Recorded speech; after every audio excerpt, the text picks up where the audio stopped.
کچھ نہیں میری طلب ان کی عطا کے سامنے، کچھ نہیں میری طلب ان کی عطا کے سامنے، یاد کرتے ہی نوازا مجھ کو آگے سامنے، یاد کرتے ہی نوازا مجھ کو آگے سامنے، جب خدا نے نور کو رکھا بنا کے سامنے،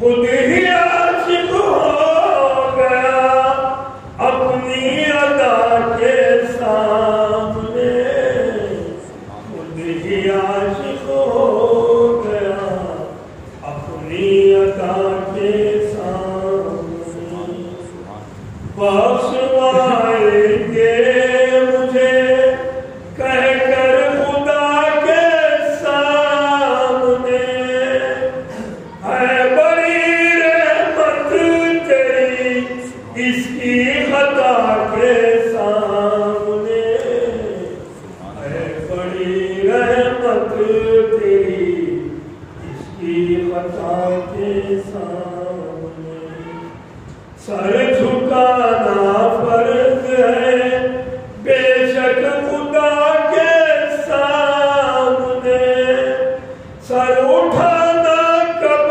روا ہے مصطفیٰ کے سامنے، سر اٹھانا کب روا ہے مصطفیٰ کے سامنے، وہ تو کہیے کملی والے کا سہارا مل گیا،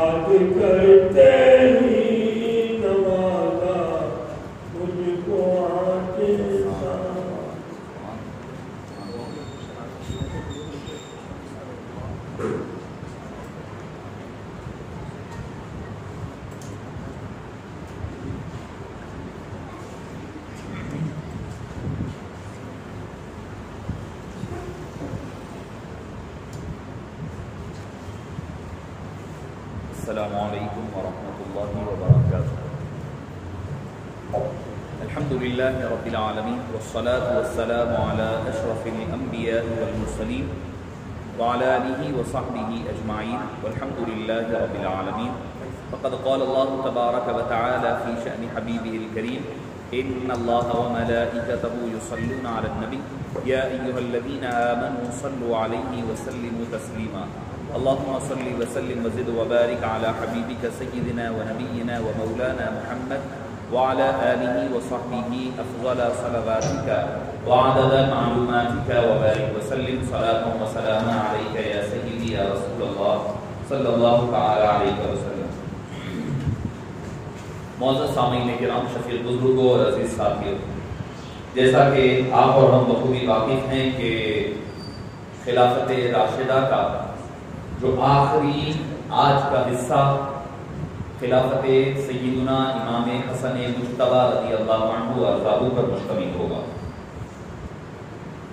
معزز سامعین کرام، جیسا کہ آپ حضرت حضور اکرم صلی اللہ علیہ وسلم سے حضرت امام حسن تک سننے اور سنانے کی سعادت حاصل فرما چکے ہیں، ایک خاکے کے طور پر آپ کے سامنے، تاکہ جو حضرات کل کی یا پرسوں کی مجلس میں نہ کہ ان کے سامنے بات واضح ہو جائے، نبی کریم صلی اللہ علیہ وسلم جب مدینہ منورہ تشریف لائے اور آپ نے اسلامی خلافت کی جو بنیاد رکھی، وہ بنیاد پڑی ہے 623 کرسچن ایرا، جو عیسوی ہم جس کو کہتے ہیں۔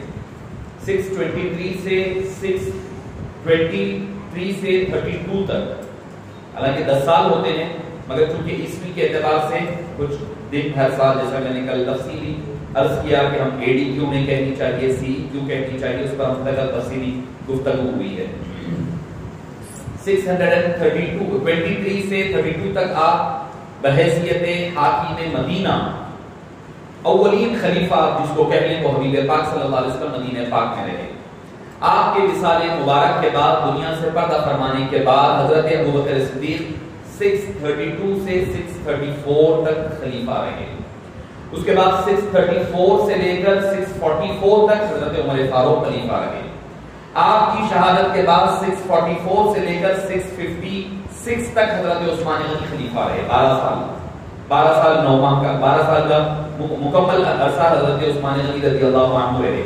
اس کے بعد حضرت علی مرتضیٰ رضی اللہ عنہ و مولا مشکل کشا 656 سے لے کر 661 تک حضرت علی مرتضیٰ رضی اللہ عنہ و کرم اللہ وجہہ الکریم کی خلافت رہی، جو 35 سن ہجری سے لے کر 40 سن ہجری تک، یعنی 4 سال 6 ماہ آپ کی خلافت رہی۔ اس کے بعد حسن مجتبی رضی اللہ عنہ کی خلافت 6 ماہ رہی، 6 ماہ تک رہی، جس کے بعد 40 سن ہجری کا تکمیل ہے، یعنی 40 سن ہجری 40 سال مکمل ہو گئے۔ جو حدیث پاک حبیب پاک صلی اللہ علیہ وسلم کی آپ اور ہم سن چکے ہیں، حضرت سفینہ رضی اللہ عنہ و ارضاہ کی جو حدیث پاک تھی، جس کے بارے میں ایک تو حدیث پاک امام احمد بن حنبل کی ہے 18406 حدیث نمبر کہ ثم تكون خلافت علی منہاج النبوۃ، نبوت کے طریقے پر خلافت باقی رہے گی جب تک اللہ چاہے گا۔ ثم يرفعها، پھر اللہ اس کو اٹھا لے گا اذا شاء اللہ، جب اللہ تعالی چاہے گا۔ ثم تكون ملکا عاقا، اس کے بعد پھر ملوکیت کا، بادشاہت کا، کنگشپ کا آغاز ہوگا۔ یہ تو تھی احمد بن حنبل کی مسند احمد بن حنبل کی حدیث پاک۔ امام ترمذی کی حدیث پاک جو کہ بالکل کلیئر اور واضح ہے، حضرت سفینہ فرماتے ہیں کہ قال النبی صلی اللہ علیہ وسلم الخلافت فی امتی 30 سنۃ، میری امت میں خلافت 30 سال، میرے بعد 30 سال ہوگی۔ ثم ملک بعد ذلک، اس کے بعد بادشاہت کا آغاز ہوگا۔ حضرت سفینہ فرماتے ہیں اگر ہم کاؤنٹ کریں تو حضرت ابوبکر کے 2 سال، حضرت عمر کے 10 سال، حضرت عثمان کے 12 سال اور حضرت علی مرتضیٰ کے 6 سال اگر ہم مکمل ملا لیں تو پورے مکمل 30 سال ہو جاتے ہیں۔ اس میں وہ 6 ماہ حضرت امام حسن مجتبی سے شامل ہے۔ اس کے بعد حضرت امیر معاویہ رضی اللہ عنہ خلیفہ سے مراد اب جو خلافت راشدہ تھی وہ تو ختم ہو گئی، اب خلیفہ بحیثیت حاکم رولر کے کہا جائے گا۔ اب ہم اکثر کہتے ہیں خلیفہ ہارون رشید کہا جاتا ہے، ہارون رشید کا تو دور بہت بعد کا ہے۔ خلیفہ عمر بن عبدالعزیز کہا جاتا ہے، وہاں خلیفہ سے مراد رولر، حاکم یا وائس کے معنی میں آئیں گے، کسی کا نائب ہونا، یہ معنی میں استعمال ہوگا۔ خلیفہ راشد جو خلافت راشدہ علی منہاج النبوہ تھا، اس کا خاتمہ ہو چکا تھا۔ تو حضرت معاویہ رضی اللہ عنہ 661 سے 681 تک، یعنی 40 سے 60 سن ہجری تک، جو آج کا ہمارا ٹاپک ہے، میں اس لیے بتا دیا تاکہ تاریخ آپ کو ذہن نشین ہو جائے۔ آج جب ہم حضرت امام حسن کے بعد حضرت معاویہ رضی اللہ عنہ پر آئیں گے، تب آپ کو چیزیں واضح اور کلیئر ہو جائیں گی۔ حضرت امیر معاویہ رضی اللہ عنہ 20 سال تک حاکم رہے، حکومت فرمائی، 661 سے 681 تک۔ اموی پیریڈ تو آگے اور چلا، 750 تک چلا ہے، بنو امیہ کا دور چلا۔ اور ایک بات یہاں وضاحت کر دوں میں، اکثر جو ہم کئی تاریخی کتابوں میں اموی بادشاہ بنو امیہ کے بارے میں برا کہا جاتا ہے، تو اس سے مراد جو اچھے حکمران ہوں گے ان کو نکال دیا جائے گا، اس میں وہ مراد نہیں ہوں گے۔ جیسے عمر بن عبدالعزیز ہے، جن کو کہا جاتا ہے کہ خلافت ثانی حضرت عمر کے بعد اگر کوئی گولڈن پیریڈ آیا ہے تو حضرت عمر بن عبدالعزیز کا آیا ہے۔ وہ بھی تو اموی بادشاہ تھے، وہ بھی بنو امیہ سے تھے، مگر جو لوگ اچھے ہوں گے، جیسے حضرت امیر معاویہ کا دور لے لیں، حضرت عمر بن عبدالعزیز کا دور لے لیں، اس کو نکال دیا جائے گا۔ حالانکہ خلیفہ ہارون رشید کے بارے میں بہت کہا جاتا ہے، مگر پھر اہل بیت اطہار سے ان کی دشمنی بھی واضح اور بیان ہے۔ ہارون رشید کے بارے میں ایک اچھے رولر کے طور پر مانا جائے گا، مگر جب اہل بیت اطہار پر ظلم و ستم کی بات آئے گی تو امام محمد باقر کی بات لے لیں، امام جعفر صادق کی بات لے لیں، امام تقی، امام نقی، بعد کے جتنے آئے ہیں ان کے اوپر اور خانواد اہل بیت اطہار پر جو ظلم و ستم اموی بادشاہ کرتے تھے، اس میں کہیں نہ کہیں ہارون الرشید کا بھی نام آیا کرتا ہے۔ تو معزز سامعین کرام، اب اس کے بعد ہم آگے بڑھتے ہیں امام حسن مجتبی رضی اللہ عنہ کی خلافت مبارکہ کی طرف۔ رمضان 18 یا 19 رمضان المبارک کو حضرت علی مرتضیٰ پر حملہ ہوتا ہے، اور 1 یا 2 دن آپ بخیر حیات ہوتے ہیں، اس کے بعد آپ کی روح مبارک قفص انصری سے پرواز کرتی ہے اور فوت ہوتے ہیں۔ 40واں سال ہے ہجرت کا، 40 سن ہجری ہے، اور 661 کرسچن ایرا ہے، عیسوی ہے، اور رمضان المبارک کا مہینہ ہے، اور حبیب پاک صلی اللہ علیہ وسلم دنیا سے پردہ فرمائے ربیع الاول کے مہینے میں۔ ربیع الاول، ربیع الثانی، جمادی الاول، جمادی الثانی، رجب۔ حضرت علی رمضان میں وصال ہوا، شہادت ہو رہی ہے۔ رمضان کے بعد شوال، ذوالقعدہ، ذوالحجہ، محرم، صفر، پھر پلٹ کر ربیع الاول، بچ گئے 6 ماہ۔ حبیب پاک نے کیا فرمایا تھا؟ میرے بعد خلافت 30 سال چلے گی۔ حضرت علی 20 محرم، 20 رمضان المبارک کو شہید ہوتے ہیں۔ ابھی 6 مہینے وہ حدیث پورے ہونے میں باقی ہے۔ اب امام حسن مجتبی وہ 6 مہینے کے ماہ کو مکمل فرماتے ہیں۔ وہ 6 مہینے کا جو گیپ تھا، جس میں حبیب پاک نے فرمایا تھا میرے بعد خلافت راشدہ 6 ماہ تک چلے گی، وہ 6 ماہ امام حسن مجتبی رضی اللہ عنہ وارضاہ مکمل فرماتے ہیں۔ حضرت علی مرتضیٰ رضی اللہ عنہ کرم اللہ وجہہ کی شہادت میں آپ سے پوچھا گیا کہ اے امام پاک، کیا آپ کے بعد امام حسن کے ہاتھ پر بیعت کی جائے؟ ایک روایت میں آپ نے فرمایا کہ مجھے اپنے حال پر چھوڑ دو، میں جس طرف سفر کرنے جا رہا ہوں۔ کیسا سفر ہے وہ؟ کیسا سفر ہے کہ وہ جو مرتبہ تھا حسین کا، نہ تو دید ہے نہ شمید ہے، کہا دیکھ آئینہ طیف کا مجھے حسن یار کی دید ہے، جو لہو گلے سے کٹا کہا عاشقوں کی یہ عید ہے، جو لہو گلے سے کٹا کہا عاشقوں کی وہ عید ہے، جو نثار سجدے میں سر کرے وہ امام ہے، وہ شہید ہے۔ شہادت ہے مطلوب مقصود مومن، نہ مال غنیمت نہ کشور کشائی۔ معزز سامعین کرام، آدمی اس کی لذت کب سمجھ سکتا ہے؟ حضرت علی مرتضیٰ پر حملہ ہوتا ہے، کوفہ کی، اور حضرت علی واحد شخص ہے دنیا میں، پورے صحابہ میں تنہا شخص ہے جن کی ولادت بھی اللہ کے گھر میں ہوتی ہے، شہادت بھی اللہ کے گھر میں ہوتی ہے۔ ولادت کعبے کے اندر ہوتی ہے اور شہادت کوفہ کی جامع مسجد میں ہوتی ہے۔ جب آپ پر حملہ ہوا، جب خون کے فوارے نکل رہے ہیں، نکل کر کے دیوار مسجد کوفہ کی دیواروں پر اچھلتے ہیں، آخری وقت سب کو کیا سوچتا ہے آدمی؟ کوئی وصیت کر دے، بیٹے کو مال و دولت کے بارے میں لکھ دے، پراپرٹیز کے بارے میں بتا دے، یہ یہاں ہے وہ وہاں ہے، ان سے اتنا آنا ہے، ان سے اتنا آنا ہے۔ حضرت مولا مشکل کشا کی زبان پر ہے کیا؟ فزت برب الکعبہ، رب کعبہ کی قسم میں کامیاب ہو گیا۔ ہم سمجھتے زندہ رہنا کامیابی ہے، جا کر ان سے پوچھو کہ کیسی شہادت کا مرتبہ پائے ہیں۔ فزت برب، اور آپ کو شہادت کی اطلاع آپ کو دے دی گئی تھی۔ بیچ میں منافقین نے ایک مرتبہ افواہ پھیلائی تھی کہ حضرت امیر معاویہ کی انتقال ہو گیا ہے، اب آپ شام پر حملہ کر دیں۔ حضرت علی مرتضیٰ نے اپنی داڑھی مبارکہ کو پکڑ کر فرمایا جب تک کہ یہ خون میں لال نہیں ہوگی معاویہ کا انتقال نہیں ہوگا۔ ہم لوگ کیا اگر معلوم ہو گیا کہ کوئی ہمیں مثال کے طور پر کوئی بھی ایک آدمی ہے، اس کو یہ پتا چل جائے کہ اس کو قتل کیا جانے والا ہے، تو وہ شہر چھوڑ کر بھاگ جائے گا، ملک چھوڑ کر کے بھاگ جاتے ہیں، کہیں ہوتا ہے نا اکثر ایک دوسرے کا مرڈر کر دیے، اب ان کے جو حوالی ہے لوگ ہیں وہ راؤڈی شیٹر کے لوگ اب ان کو مارنے کے لیے ڈھونڈ رہے ہیں، تو کیا کر رہے ہیں صبح بھاگ جاتے ہیں۔ پولیس سے بھی بچنا ہے، ادھر موت سے بھی بچنا ہے، ہم تو بھاگتے ہیں۔ حضرت علی مرتضیٰ کو معلوم ہے کہ شہادت ہونی ہے، معلوم ہے، حبیب پاک نے فرما دیا ہے، فرمایا جب تک کہ میری یہ داڑھی سرخ نہیں ہوگی تب تک کہ معاویہ کا انتقال نہیں ہوگا۔ شہادت بھی نہیں فرمایا، انتقال فرمایا۔ اور جیسا کہ میں نے کل کہا تھا، تینوں کو حضرت عمر بن العاص، حضرت معاویہ اور حضرت علی کو تینوں ایک ہی وقت، عبد الرحمن بن ملجم نے حضرت علی پر حملہ کرنے کے ارادے سے چلا تھا، برق التمیمی حضرت معاویہ رضی اللہ عنہ کو شہید کرنے، اور عمر بن بکر التمیمی یہ تینوں عمر بن العاص کو قتل کرنے، تینوں الگ الگ وقت سیم وقت پر الگ الگ جگہوں پر گئے، مگر اتفاق حضرت علی کی شہادت ہوئی، حضرت معاویہ زخمی ہوئے، حضرت عمر بن العاص اس دن فجر میں نہ آئے تھے تو بچ گئے، اور شہادت صرف حضرت علی کی ہوئی۔ تو معزز سامعین کرام، حضرت علی کا علم کا عالم دیکھیں، بولے یہ کس کا علم ہے کہ جس کو یہ یقین ہے کہ میری شہادت ہوگی، معاویہ کی وفات ہوگی۔ حضرت علی کا یہ عالم ہے تو نبی کا عالم کیا ہوگا؟ کلمہ پڑھنے والے کا یہ عالم ہے تو کلمہ پڑھانے والے آقا کا عالم کیا ہوگا؟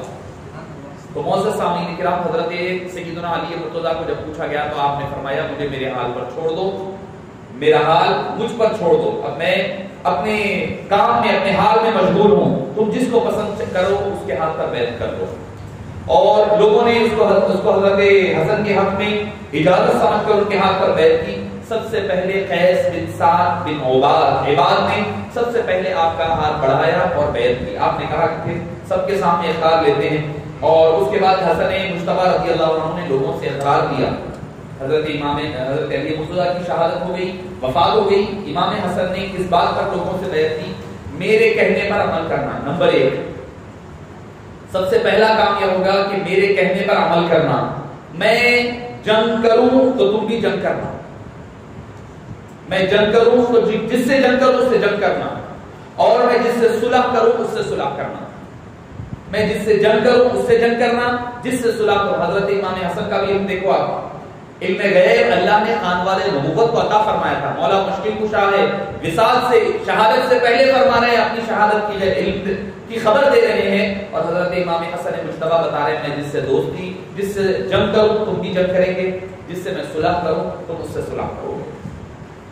حضرت امام حسن مجتبی رضی اللہ عنہ وارضاہ، اور حسن مجتبی رضی اللہ عنہ اس کے بعد آپ نے بیعت کے بعد اہل کوفہ آپس میں سرگوشیاں کرنے لگے کہ بھئی حضرت امام حسن کا ارادہ اب جنگ کا نہیں دکھ رہا ہے، وہ جو بلوائی تھے حضرت عثمان غنی کے ابھی بھی ہے، اب وہ اپنا دائرہ اور پھیلا دیے، کچھ لوگ اور جا کر کے حضرت علی کے کیمپ میں شامل ہو گئے، کچھ حضرت عثمان غنی کے شہادت میں قاتلین جو تھے حضرت معاویہ رضی اللہ عنہ کے کیمپ میں بھی شامل ہو گئے۔ اب ہر دو طرف کیمپوں میں وہ قاتلین پھیلے ہوئے ہیں۔ حضرت امیر معاویہ خود اپنے دور میں بعد میں امام حسن مجتبی کے بعد جب آپ حاکم حکومت پر آئے، تخت خلافت پر آئے، اس کے باوجود آپ بھی ان سے بدلہ نہیں لے سکے، کیوں؟ کیونکہ اتنے بڑھ گئے تھے، ہزاروں کی تعداد بن گئی، جو حضرت علی مرتضیٰ رضی اللہ عنہ وارضاہ نے فرمایا تھا کہ میں ایک آدمی نہیں، کس کو؟ ایک مرتبہ آپ نے مسجد کوفہ کی مسجد میں جب حضرت علی مرتضیٰ کو کہا گیا کہ قاتلین عثمان سے بدلہ لیجیے، تو آپ نے پوچھا کہ قاتلین عثمان کون کون ہے؟ تو روایت میں آتا ہے کہ کون سے زائد مسجد اٹھ کر ٹھہر گئی کہ ہم بھی قاتلین عثمان میں سے۔ آپ کس کو قتل کریں گے؟ ایک کو اگر آپ ماریں گے تو دوسرے فساد کو تیار کرنا ہے، دو کو ماریں گے 4 تیار ہو رہے ہیں۔ تو معزز سامعین کرام، اس قدر سازش جو سبائی طاقتوں نے عبداللہ بن سبا کا جو گناہ ہوا جال تھا، اب وہ جال اپنا کام کر رہا تھا۔ تو معزز سامعین کرام، حضرت امام حسن مجتبی رضی اللہ عنہ نے جب یہ چیزیں کی، اس کے بعد آپ نے حضرت امیر معاویہ رضی اللہ عنہ کو جب یہ اطلاع ملی کہ حضرت علی کی شہادت ہو گئی ہے تو آپ عام بیعت دینا آغاز کر دیے، چونکہ آپ کا علاقہ محدود تھا حضرت علی کے دور تک، حضرت علی خلیفہ برحق تھے۔ اب حضرت امام حسن بھی ہے تو امام حسن ہی خلیفہ برحق ہے، امیر معاویہ رضی اللہ عنہ نہیں۔ وہ ایک محدود علاقے کے چونکہ کل ہم سن رہے تھے حضرت عبدالحق شاہ عبداللہ محمود صدیقی علیہ الرحمہ، چونکہ حضرت معاویہ رضی اللہ عنہ کا حضرت علی مرتضیٰ جو خلیفہ برحق تھے ان کے خلاف جانا وہ خروج کہلایا، اور اس کے خلاف حضرت علی میں صفوان میں جنگ ہوئی، اس کے بعد نہروان میں خوارج سے جنگ ہوئی۔ تو معزز سامعین کرام، حضرت علی حق پر برحق خلیفہ، اس کے بعد امام حسن مجتبی برحق خلیفہ، اب تک جب تک کہ امام حسن مجتبی سارا حکومت کا نظام حضرت امیر معاویہ رضی اللہ عنہ کے حوالے نہ کر دیں۔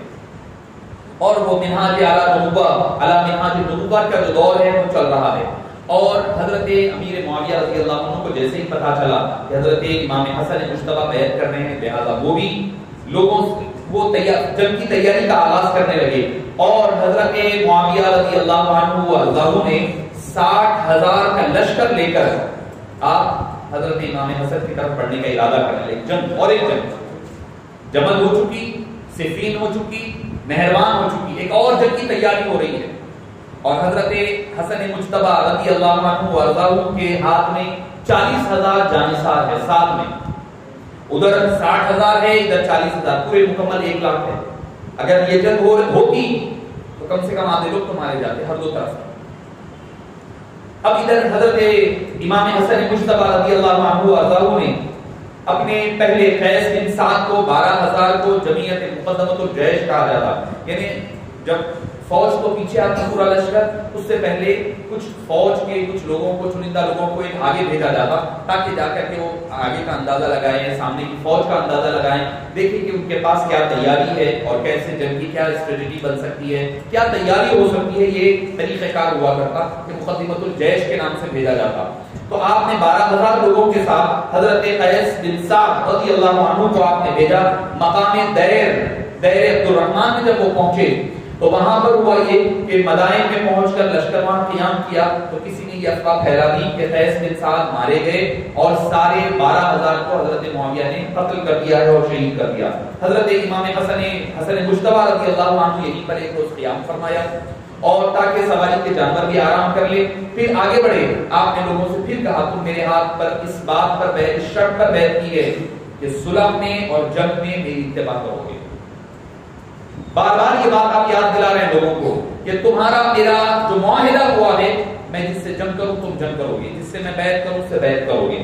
معزز سامعین کرام، حضرت امام حسن مجتبی رضی اللہ عنہ وارضاہ تیاری، یہ جو تقریر آپ نے فرمائی، اب مقام دیر عبدالرحمن سے پہلے جو خوارج اور منافقین جو آپ کے لشکر میں تھے، فوراً تمام لشکر میں یہ بات مشہور ہو گئی کہ امام حسن مجتبی حضرت معاویہ سے صلح کرنے جا رہے ہیں، اور ان لوگوں نے امام حسن مجتبی پر کفر کا فتویٰ لگا دیا، جو خود امام حسن کے دور میں ساتھی ہے، فوج میں شامل ہے، امام حسن کو کافر کہہ دیے۔ ارے جن کے صدقے میں ساروں کو ایمان ملا وہ کافر ہو جائے تو کون پھر ایمان والا بچے گا؟ معزز سامعین کرام، اور اس کے بعد انہوں نے حضرت امام حسن کو جب بھی اس کے بعد بھی یا عار المؤمنین کہا کرتے تھے، یعنی امیر المؤمنین پہلے کہتے تھے، مومنوں کے امیر، یعنی بعد میں نعوذ باللہ آپ جو ہے مومنوں کے لیے ایک عار ہے، نعوذ باللہ ایک دھبہ ہے۔ اس قسم کے الفاظ حضرت حسن مجتبی رضی اللہ عنہ وارضاہ کے لیے وہ استعمال کیا کرتے، اور معزز سامعین کرام، امام حسن رضی اللہ عنہ وارضاہ یہاں تک کہ خیمے میں گھس پڑے، خیمے میں آئے اور آ کر کے حضرت امام حسن مجتبی کا لباس پکڑا، داڑھی مبارکہ کھینچی، لباس کھینچنے لگے، آپ کے کاندھے پر سے چادر کھینچ کر لے گئے اور ہر چیز خیمے کی لوٹ لی، یہاں تک کہ امام حسن فوراً اپنے گھوڑے پر سوار ہوئے اور قوم ہمدان وغیرہ کو آواز دیے، قبیلے والے آئے اور آ کر کے آپ کی حفاظت فرمائی۔ پھر ایک خارجی جس کو جراح بن قضیبہ کہا جاتا ہے، اس نے تیر مارا تو حضرت امام حسن کے ران ہائے مبارک کو پیوست ہو کر کے ران آپ کی زخمی ہو گئی۔ صرف کس لیے؟ صلح کر رہے ہیں، اس لیے ابھی صلح کا اعلان بھی نہیں فرمایا امام حسن نے، صرف ابھی بات ہوئی ہے، تو مطلب آپ اندازہ لگائیے کس قدر سازشیں تیار ہے۔ اب ہر طرف ٹکرانے کی کوشش ہو رہی ہے، مسلمانوں کو اور لڑایا جائے اور ٹکرایا جائے، جو بدلے ان کو خیبر و خندق میں ملے تھے، اب اس کے بدلے یہاں پر مسلمانوں سے، ان کے امراء سے مسلمانوں کی جانوں کی شکل میں لیا جائے۔ اس کے بعد حضرت معاویہ نے مقدمۃ الجیش کی شکل میں عبداللہ بن عامر کو، جو 12,000 کا لشکر لے کر آگے، عبداللہ بن عامر کو بھیجا جو تقریباً 18,000 کا لشکر لے کر کے مدائن کے مقام پر پہنچے، جہاں پر امام حسن مجتبیٰ سے حضرت عبداللہ بن عامر کا مقابلہ ہوا، آمنا سامنا ہوا۔ حضرت عبداللہ بن عامر کو دیکھ کر آپ نے کہا کہ کیا بات ہے؟ تو انہوں نے کہا کہ امیر معاویہ بڑا لشکر لے کر آ رہے ہیں، آپ پر حملہ آور ہوں گے، کئی ہزاروں کی تعداد میں لوگ مارے جائیں گے۔ آپ نے فرمایا کہ اے عبداللہ، میں حضرت معاویہ رضی اللہ عنہ سے بیعت کر لوں گا، صلح کرنے تیار۔ عبداللہ بن عامر بڑے خوش ہوئے، بولے کیا ہے آپ کی شرطیں کیا ہے؟ شرطوں کے بارے میں بھی اکثر یہ ہوتا ہے کہ لوگ، ایک تو یہ کہ تاریخ الخلفاء میں ہے کہ کچھ شرطیں بیان ہوئی ہے، کچھ شرطیں وہ ہے جو حضرت امام حسن مجتبیٰ رضی اللہ عنہ نے کہی تھی۔ اصل شرط آپ نے فرمایا سب سے پہلی شرط یہ ہوگی امیر معاویہ کتاب و سنت پر عمل کریں گے، سب سے پہلا کام۔ یہ نہیں کہا کہ بھئی حکومت ہوگی، ہمارا گورنری دے، وہ دے، یہ دے، نہیں، سب سے پہلا کام حضرت معاویہ کا کیا ہوگا؟ کتاب اللہ اور سنت رسول پر عامل رہیں گے۔ نمبر 2، پچھلی جو مخالفتیں ہماری ہوئی ہے، مخالفتوں کو فراموش کر کے کسی کی جان مال پر حملہ نہیں کریں گے، کسی کی جان اور مال پر حملہ نہیں کیا جائے گا۔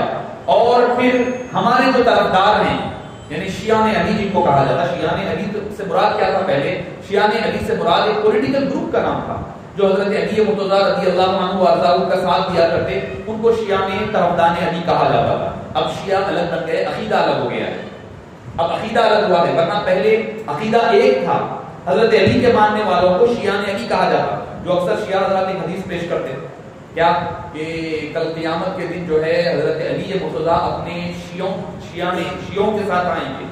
شیعہ کہتے ہیں گروپ کو کہا جاتا ہے، گروہ کو کہا جاتا ہے۔ تو حضرت علی مرتضیٰ کل قیامت میں اپنے چاہنے والوں کے ساتھ آئیں گے، وہ مراد ہے وہاں کو علی سے کہا، اس سے یہ شیعہ نہیں ہے جو ماتم کر لیتے پھرتے ہیں، وہ جو ہے یہ شیعہ مراد نہیں ہے، اس سے شیعہ نے علی سے مراد وہ ہیں جو علی کی حقیقی محبت کرنے والے ہیں، علی مرتضیٰ سے جو سچی اور پکی محبت کرنے والے ہیں۔ ان کا تو عالم یہ ہے کہ وہ حضرت امام حسین کا دن مناتے ہیں، امام حسن کو یاد تک نہیں کرتے۔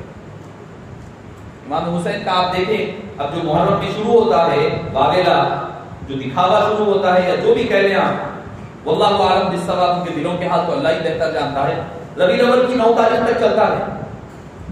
پھر جب امام حسن کی شہادت کا دن آتا ہے، کون سا دن ہے تک پتہ نہیں چلتا، پوری آپ کی قرآن میں بھی صاف ملتی، حقیقت کہہ رہا ہوں، آپ لوگ دیکھ لیں، پورا صفہ رہے گا 15 رمضان المبارک حضرت امام حسن مجتبیٰ کی شہادت کا دن۔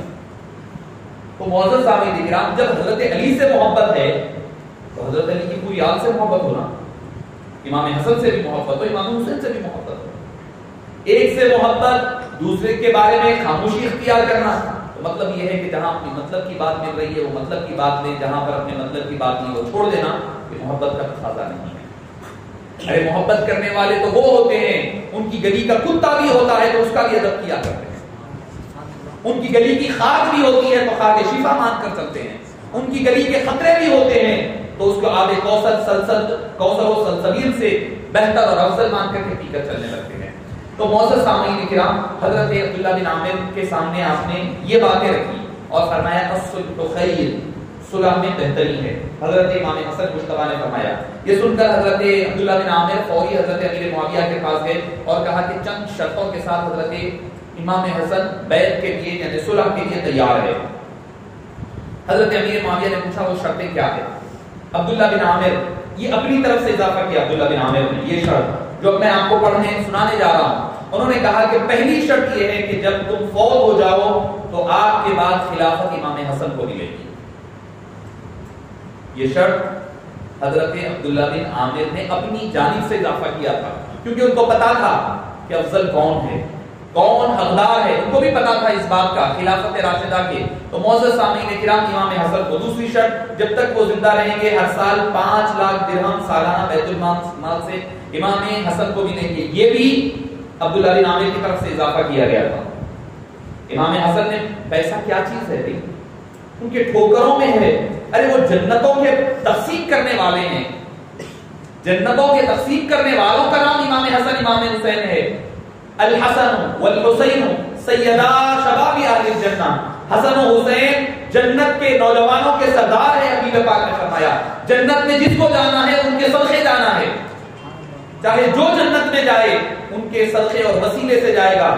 دنیا کیا چیز ہے، دنیا کیا چیز ہے بتاؤں میں، انشاءاللہ کل فضائل اہل بیت اطہار تک سنیں گے آپ حضرات کے دکن میں رہتے ہیں تو ایک مثال دوں گا آپ کو۔ دکن میں نظام حکومت چلی، نظام ڈائنسٹی جس کو کہا جاتا ہے، بڑے حضرات ہیں میرے بزرگ حضرات ہیں وہ بہتر جانتے ہیں۔ اس کے 7 بادشاہ بنے، ان کے 7 بادشاہ رہے، آخری عثمان علی خان تھے، آخری عثمان علی خان۔ تو معزز سامعین اکرام، ان کے جو پہلے بادشاہ تھے وہ میدک یا ورنگل کے راستے سے گزر رہے تھے، وہاں پر ایک بزرگ بیٹھے ہوئے تھے، ان کے پاس گئے، جا کر وہ کہنے لگے، ان کا نام بھی تھا معین الدین، خواجہ معین الدین ان کا بھی نام تھا، چشتی سلسلے سے، کہ یہ خواجہ اجمیری نہیں ہوئی، عام دوسرے بزرگ ہے، نام معین الدین ہے۔ جا کر عرض کرے کہ میرے لیے دعا کریے، میری اولاد میں بادشاہ چلے۔ آپ نے روٹی رکھی، سوکھی روٹی ہے، بولے کھاؤ، ایک روٹی کھائے، بڑی بادشاہ اپنے والا ہے، سوکھی روٹی کھلا رہے، اللہ والے کھائے ایک روٹی، بولے اور کھاؤ، دوسری کھائے، تیسری کھائے، بڑی مشکل سے کھا رہے ہیں، کھا رہے 6 روٹی کھا لی، 7 روٹی زبردستی، کچھ بھی نہیں ہے، روکھا پھوکا ہے، اللہ والوں کا کیا مسلم کچھ نہیں، روکھا پھیکا ملتا، بڑی مشکل سے 7ویں روٹی گئی، بولے جاؤ تمہاری 7 پشتیں بادشاہ بنے گی، 6 آرام سے رہے گی، 7ویں متزلزل ہو جائے گی۔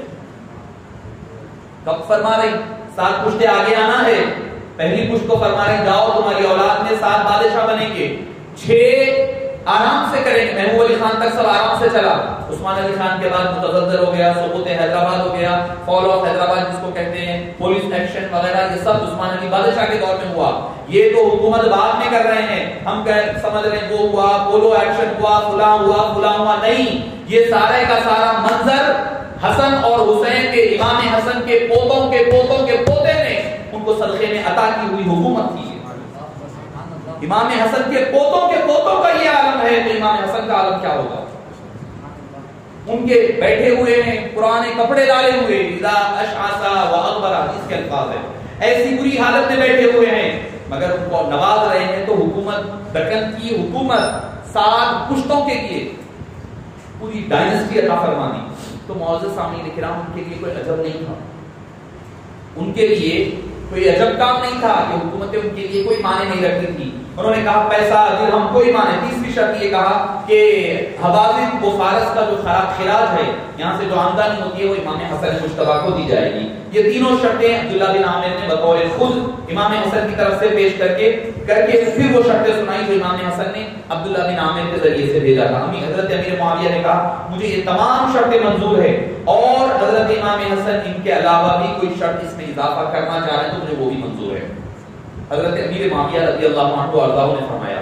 اب اس کے بعد یہاں تک کہا کہ ایک سادے کاغذ پر مہر لگا دی اور اس کے اوپر اسٹیمپ دستخط کر کے بھیج دیے، کہے کہ امام حسن کو فرمائے جو اس میں لکھنا چاہے لکھ لے، مجھے منظور ہے۔ پھر اب اس کے بعد جب سامنا ہوا، حضرت امام حسن نے کو جب ساری باتیں سامنے آئی اور امام حسن مجتبیٰ رضی اللہ عنہ وارضاہ، اچھا امام حسن پہلے شخص تھے جو بیعت کرے، مگر امام حسین بیعت نہیں کرے، حضرت معاویہ رضی اللہ عنہ۔ اس وقت حضرت امیر معاویہ نے اصرار کیا نہیں امام حسین بھی کرے، تو حضرت امام حسن نے کہا کہ حسین کو اصرار نہ کیا جائے، ان کے حال پر چھوڑ دیا جائے، ان کو اصرار نہ کیا جائے بیعت کے لیے۔ مگر بعد میں جا کر کے پھر امام حسین رضی اللہ عنہ وارضاہ کچھ وقفے کے بعد جانے کے بعد حضرت امیر معاویہ رضی اللہ عنہ کے دست مبارک تک بعد میں بیعت فرمائی، پہلے نہیں فرمائی مگر بعد میں حضرت امیر معاویہ کے دور مبارک میں آپ نے بیعت فرمائی۔ جب عبداللہ بن عامر سارا شرطیں لکھ کے لے کر آنے کے بعد حضرت امام حسن کو بتایا، آپ نے فرمایا اس شرط کو ہرگز پسند نہیں کرتا۔ امام حسن فرما رہے ہیں کہ جب حضرت امیر معاویہ کا انتقال ہو جائے گا اس کے بعد میں خلیفہ بنایا جاؤں، میں اس شرط کو پسند نہیں کرتا۔ فرمایا کیونکہ اگر مجھ کو خلافت کی خواہش ہوتی تو میں اس وقت کیوں چھوڑتا؟ خلافت میرے ہاتھ میں ہے، اگر میں کہہ دوں آواز دوں تو مدینے سے ہزاروں لوگ آ جائیں گے، کئی اور جگہوں سے سارے جو چاہنے والے ہیں وہ سارے جمع ہو جائیں گے، میں حضرت معاویہ کے بعد پھر خلیفہ بننا کون سی شرط ہے؟ مجھے منظور نہیں ہے. آپ نے فرمایا میرا یہ شرط نکالے جائے. اس کے بعد یہ خلافت نامہ یہ لکھا گیا، امر خلافت معاویہ بن ابی سفیان کو سپرد کیا گیا. معاویہ کے بعد مسلمان مصلحت وقت کے مطابق جس کو چاہیں گے خلیفہ بنائیں گے، مسلمان بنائیں گے، کوئی اور نہیں. یہاں پر جو ہم آگے اب آ رہی ہے یہ بنیاد رکھی جا رہی ہے. آگے جو بنیاد اصل بنی ہے کربلا کے واقعے کی، یہ شرط کی بنیاد پر بنی. معاویہ رضی اللہ عنہ کے ہاتھ اور زبان سے اہل اسلام محفوظ رہیں گے، نہ گالی گلوچ کی جائے گی اہل اسلام کو، نہ ان کے ساتھ جنگ و جدال کیا جائے گا. اور معاویہ رضی اللہ عنہ سب کے ساتھ اس میں سلوک کریں گے. حضرت علی کے متعلقین اور ان کے طرفداروں سے کوئی تعرض نہیں کریں گے. حسن بن علی، حسین بن علی رضی اللہ عنہما اور ان کے متعلقین کو حضرت امیر معاویہ ضرر اور تکلیف نہیں پہنچائیں گے. اور یہ دونوں بھائی اور ان کے متعلقین عالم اسلام میں جہاں رہنا چاہے وہاں آرام سے رہنے کی اس کو اجازت دی جائے گی. اور جو بھی اس علاقے کا گورنر ہوگا ان کے اوپر اپنا حکم نافذ نہیں کرے گا اور کسی کام کے لیے ان کے اوپر زبردستی نہیں کرے گا، کسی کام کے لیے بھی. یہ عہد نامہ ہے حضرت امام حسن مجتبی کا، صلح نامہ ہے جو حضرت امیر معاویہ کے ساتھ ہو رہا ہے. جس قدر روپیہ اب موجود ہے کوفہ کے بیت المال میں وہ امام حسن کی ملکیت ہوگا. اور کیونکہ امام حسن ہی تو خلیفۃ المسلمین ہے کوفہ کے، اور اپنے اختیار میں اسے جسے چاہے وہ دے دیں گے. اور آپ سمجھ رہے وہ لے کر رکھ لیے ہوں گے؟ نہیں، حضرت امام حسن مجتبی ابھی کوفہ کے علاقے سے نہ نکلے تھے کہ پورا بیت المال خرچ کر کے خیرات کر کے نکلے. وہ اپنی ذات کے لیے پیسہ نہیں نکلا لیا کرتے. یہ صلح نامہ تھا جو حضرت امیر معاویہ رضی اللہ عنہ اور امام حسن مجتبی رضی اللہ عنہ نے طے پایا تھا. اس عہد نامے پر عبداللہ بن حارث بن نوفل اور عمر بن ابی سلمہ ان حضرات کے دستخط رہے اور گواہ کے طور پر رہے. جب یہ صلح نامہ مرتب ہو گیا، امیر معاویہ کے پاس پہنچا، مقام انبار میں پہنچا تو بہت خوش ہوئے. وہاں سے وہ محاصرہ اٹھا کر اور قیس بن سعد کو آزاد چھوڑ کر کوفہ کی طرف روانہ ہو گئے. قیس بن سعد اسی روز شام کو اپنے ساتھیوں کے ساتھ کوفہ واپس آ گئے. امام حسن مجتبی رضی اللہ عنہ کچھ دن آپ مدینہ پاک کوفہ میں رکے. اس کے بعد اپنے اہل و عیال متعلقین کو لے کر کے مدینہ منورہ کی طرف واپس آ گئے. معزز سامعین کرام، دراصل معاملہ کیا تھا؟ حبیب پاک صلی اللہ علیہ وسلم کہ جو آپ نے فرمایا تھا حضرت امام حسن مجتبی رضی اللہ عنہ کب؟ ابھی امام حسن چھوٹے ہیں، امام حسن چھوٹے ہیں. ایک مرتبہ مسجد نبوی میں داخل ہوئے، آ رہے ہیں، چھوٹا بچہ ہے، لڑکھڑاتے بچے پر چلتے ہوئے، پیر جمتے نہیں، ادھر ادھر لڑکھڑا رہے ہیں، قریب ہے کہ گر جائے. آپ صلی اللہ علیہ وسلم خطبہ دیتے ہوئے، خطبہ جمعے کا خطبہ کیا ہوتا ہے؟ جمعے کا خطبہ مثل عبادت ہے، اس میں بات نہیں کرنا ہے. یہاں تک کہ احناف کے پاس یہ ہے کہ اگر درود پاک بھی پڑھا جائے، ان اللہ و ملائکتہ بھی پڑھا جائے، تو دل میں درود شریف پڑھے، زور سے نہ پڑھے. دعا کرے تو بھی آمین زور سے نہیں کہے، دل میں کہے، ہاتھ اٹھا کے دعا نہیں کرنا. یہ آداب میں سے جمعہ کے خطبے کے آداب میں سے ہے کہ آمین بھی زور سے نہیں بولنا، ہاتھ اٹھا کے دعا نہیں کرنا. درود شریف کی آیت بھی پڑھی جائے تو دل ہی دل میں کہا جائے. اور کسی اور کو حبیب پاک صلی اللہ علیہ وسلم نے یہاں تک فرمایا، جس شخص نے جمعے کے دوران دوسرے کو کہا کہ خاموش بیٹھ جاؤ تو اس کو جمعے کا ثواب نہیں ملا. وہ جمعہ ہے، عبادت ہو رہی ہے، جمعہ عبادت ہے، مثل نماز ہے. دوران خطبہ حبیب پاک صلی اللہ علیہ وسلم نے دیکھا کہ حضرت امام حسن آ رہے ہیں اور ان کے قدم لڑکھڑا رہے ہیں. حبیب دعوت صلی اللہ علیہ وسلم خطبے ممبر سے اتر کر سیدھا گئے، امام حسن کو اٹھایا، لا کر کے اپنے پہلو میں بٹھا دیا.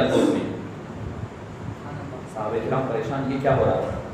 خطبہ تو کچھ چل رہا تھا، اللہ کی حمد و ثنا ہو رہی تھی، ہوگی بھئی دین کی بات ہو رہی تھی، قرآن یا حدیث بیان ہو رہے تھے. ان کے حبیب پاک صلی اللہ علیہ وسلم نے اب خطبہ نہیں ہو رہا، ظاہری طور پر خطبہ نہیں ہو رہا ہے، خطبہ رک گیا. حبیب پاک فرمانے لگے، ان ابنی ھذا، یہ میرا بیٹا سید سردار ہے. ان ابنی ھذا سید ولعل اللہ ان یصلح به بین فئتین عظیمتین من المسلمین. بخاری شریف 2505 حدیث نمبر. بخاری شریف، یہ میرا بیٹا سردار ہے. حبیب پاک نے کسی کو نہیں فرمایا کہ وہ سردار ہے. امام حسن مجتبی کی سیادت اور ان کی سرداری، ان کا سید ہونا بخاری شریف کی صحیح حدیث سے ثابت ہے.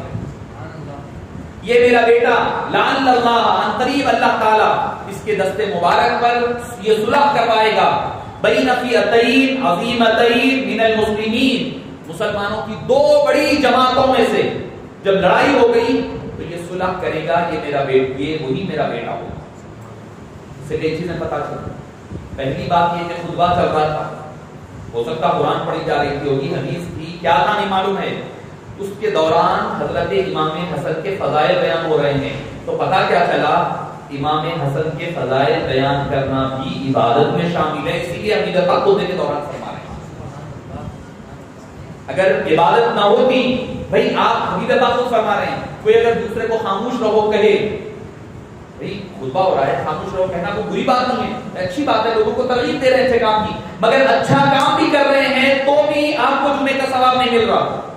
جو حمیدہ پاک دوسروں کو کہے کہ خاموش کہو بھی نہ کہے، خود نعوذ باللہ غیر عبادت والی بات کہیں گے نہیں، تو حبیب پاک جو فرمائے ہیں امام حسن کے بارے میں وہی عبادت ہے، تو حسنین کریمین کا ذکر کرنا بھی عبادت ہے۔ اور دوسری چیز حبیب پاک کا علم غیب دیکھو آپ، امام حسن ابھی بچے ہیں، چھوٹے ہیں، لڑکھڑا رہے ہیں، فرما رہے ہیں، کب کی بات ہو رہی ہے یہ؟ آپ کے دنیا سے پردہ فرمانے کے 40 سال کے بعد 30 سال کے بعد کی بات ہو رہی ہے۔ فرمایا کہ میرا یہ بیٹا صلح کرے گا، تو پتا چلا کہ امام حسن مجتبی کے زندہ رہنے اور ان کے امیر بننے، خلیفہ بننے، پھر لڑائی جھگڑا ہونے، پھر اس کے بعد اس میں صلح کرانے کی علم غیب حبیب پاک نے اسی وقت عطا فرما دیا۔ یہ ہے حبیب دعوت صلی اللہ علیہ وآلہ وسلم کا علم غیب کا معاملہ۔ حضرت امام حسن مجتبی رضی اللہ عنہ وارضاہ نے حضرت معاویہ رضی اللہ عنہ کے ہاتھ پر دستبردار ہو گئے۔ دراصل یہ حضرت اور امیر معاویہ رضی اللہ عنہ نے خود فرمایا، اے ابو محمد، آپ نے آج اس قسم کی جمع مردی اور بہادری دکھائی ہے کہ ایسی جمع مردی اور بہادری میں نے آج تک نہیں دیکھ سکا۔ بھئی آدمی لڑائی جھگڑا کر لینا آسان ہے، طاقت رکھتے ہوئے معاف کر دینا، درگزر کر دینا، یہ سب سے بڑا کمال ہے۔ آپ کے پاس طاقت ہے، اب کوئی طاقت نہیں ہے کسی کو، مثال کے طور پر ایک پہلوان سے لڑائی ہو گئی، آپ بڑا کٹا کٹا پہلوان ہے، آپ لڑائی ہو گئی، انہیں آپ مار دیا، آپ انہیں جان تو میں معاف کر دیا، آپ کو بولتا ہنسی لوگ، تو تمہاری طاقت کیا، وہ پہلوان کیا، انہیں روڈی فیٹر ہے، آپ اس کو معاف کر دیے بول رہے ہیں، کوئی پیچھے جاتا نہیں۔ آپ کے سامنے کمزور آدمی تھا، کمزور ہے، غریب ہے، اس سے غلطی ہو جائے اور آپ اس کو معاف کر دینا، یہ اعلیٰ قسم کی بہادری اور جوانمردی ہے۔ اختیار رکھتے ہوئے قبض اپنے غصے کو ضبط کرنا اور معاف کرنا، یہ بڑا کمال ہے۔ حضرت امام حسن مجتبی رضی اللہ عنہ مدینہ پاک واپس آ گئے۔ اب مدینہ پاک 50 یا 51 سن 50 اور 51 سن ہجری کی بات ہو رہی ہے۔ حضرت امام حسن مجتبی رضی اللہ عنہ وارضاہ کی وفات ہوئی ہے۔ عام طور پر جو روایتیں تاریخ میں آتا ہے کہ آپ کی اہلیہ جعدہ بنت الاشعث نے آپ کو زہر دیا، مگر امام حسن مجتبی نے اپنے زبان مبارک سے کچھ نہیں فرمایا۔ امام حسن مجتبی نے یہ نہیں فرمایا کہ میری بیوی نے یا کس کے کہنے پر زہر دیا گیا، نہیں فرمایا۔ وفات کے وقت اور امام حسین آئے اور آ کر کے پوچھا کہ اے بھائی مجھے بتائیے کہ کس نے آپ کو زہر دیا؟ آپ نے فرمایا اس سے پہلے بھی 2 مرتبہ دیا گیا مگر وہ اثر نہیں کر پایا، مگر اتنا کالی ضرب ہے۔ اور ایک روایت یہ بھی ملتی ہے کہ آپ کو جب زہر دیا جاتا آپ حبیب پاک صلی اللہ علیہ وسلم کے دربار میں چلے جاتے اور تبرک اور توسل لیتے، اس کے صدقے و طفیل اللہ تعالیٰ آپ کو شفایابی عطا فرما دیتا۔ مگر چونکہ اس وقت یہ ہوا، اس قدر کالی ضرب آپ کی نیند سے پہلے دیا گیا، حالت نیند میں ہی آپ کے جگر کے لیور کے پیسز ہو گئے اور جب خے کرنے لگے، وامٹ کرنے لگے تو خون کے ٹکڑے نکلنے لگے آپ کے خے مبارک میں۔ امام حسین نے کہا کہ کون ہے بتائیے؟ آپ نے فرمایا کہ نہیں، میں یقین نہیں ہے مجھے کہ کون میرا قاتل ہے، اگر میں یقین نہیں ہے اور کہوں گا تو وہ گمان اور ظن ہوگا، سسپیشن ہوگا، اور گمان کی بنیاد پر تم کسی کو بدلہ قتل کر دو گے، ان اللہ اللہ کے نزدیک تم بھی گناہ گار ہوگے، میں بھی گناہ گار ہوگا۔ اگر میرا گمان جس کے بارے میں ہے وہی ہے، اللہ تعالیٰ بہترین بدلہ لینے والا ہے، تم سے بہتر بدلہ اللہ تعالیٰ لینے والا ہے۔ آپ کی طبیعت کس قدر صلح پسندی کی ہے، کس قدر آپ کی شان دیکھیں حضرت امام حسن مجتبی کی۔ یہ حبیب پاک نے یوں خود ہی نہیں فرمایا تھا، حدیث پاک میں آتا ہے کہ غالباً مسلم شریف کی اور ترمذی شریف کی حدیث پاک ہے، امام حسن مجتبی صلی اللہ علیہ وسلم کے چہرے سر مبارک سے پیٹ مبارک تک امام حسن برابر تھے، مشابہ تھے، اور پیٹھائے مبارک سے قدموں تک امام حسین مشابہ تھے۔ تو فراست، حلم، بردباری، صبر، متانت، تحمل حبیب پاک کا امام حسن کو آیا تھا، اور ثابت قدم رہنا، قدم جمائے رکھنا یہ امام حسین کو عطا ہوا تھا۔ کیوں؟ کیونکہ حبیب پاک کو پتا تھا کس کو کیا دینا ہے، آدھا حسن کو دیا، آدھا حسین کو دیا، اوپر کا آدھا حسن کو اس لیے دیا، صبر و تحمل کی بات آئے گی تو حسن صبر و تحمل کا مظاہرہ کریں گے، اور جب ثابت کربلا کے میدان میں صبر و تحمل کے ساتھ ثابت قدم پیر جمائے رکھنے کی بات کی، مصطفیٰ نے اپنے قدم مبارک حضرت امام حسین کو عطا فرمائے۔ معزز سامعین کرام، آپ نے اپنے بھائی کو کہا کہ دیکھو آپ صلی اللہ علیہ وسلم کے بعد سے لے کر حضرت علی مرتضیٰ تک خلافت پہنچی اور تلواریں نیاموں سے نکل آئی اور یہ معاملے طے ہوئی، اور میں اچھی طرح جانتا ہوں کہ نبوت اور خلافت ہمارے خاندان میں جمع نہیں ہوگی۔ نبوت اللہ نے جو عطا فرمایا ہے، پھر خلافت ہمارے خاندان میں، اور یہ حقیقت رہی۔ بعد کا دور آیا، بنو امیہ کا دور ہوا، بنو امیہ کا دور ہوا۔ بنو امیہ کے دور میں چلو ٹھیک ہے، اہل بیت اطہار کے مخالفین تھے بنو امیہ کے، جو دوسرے بادشاہ تھے، یزید لے لیں، بعد والے بھی لے لیں، ہارون رشید وغیرہ۔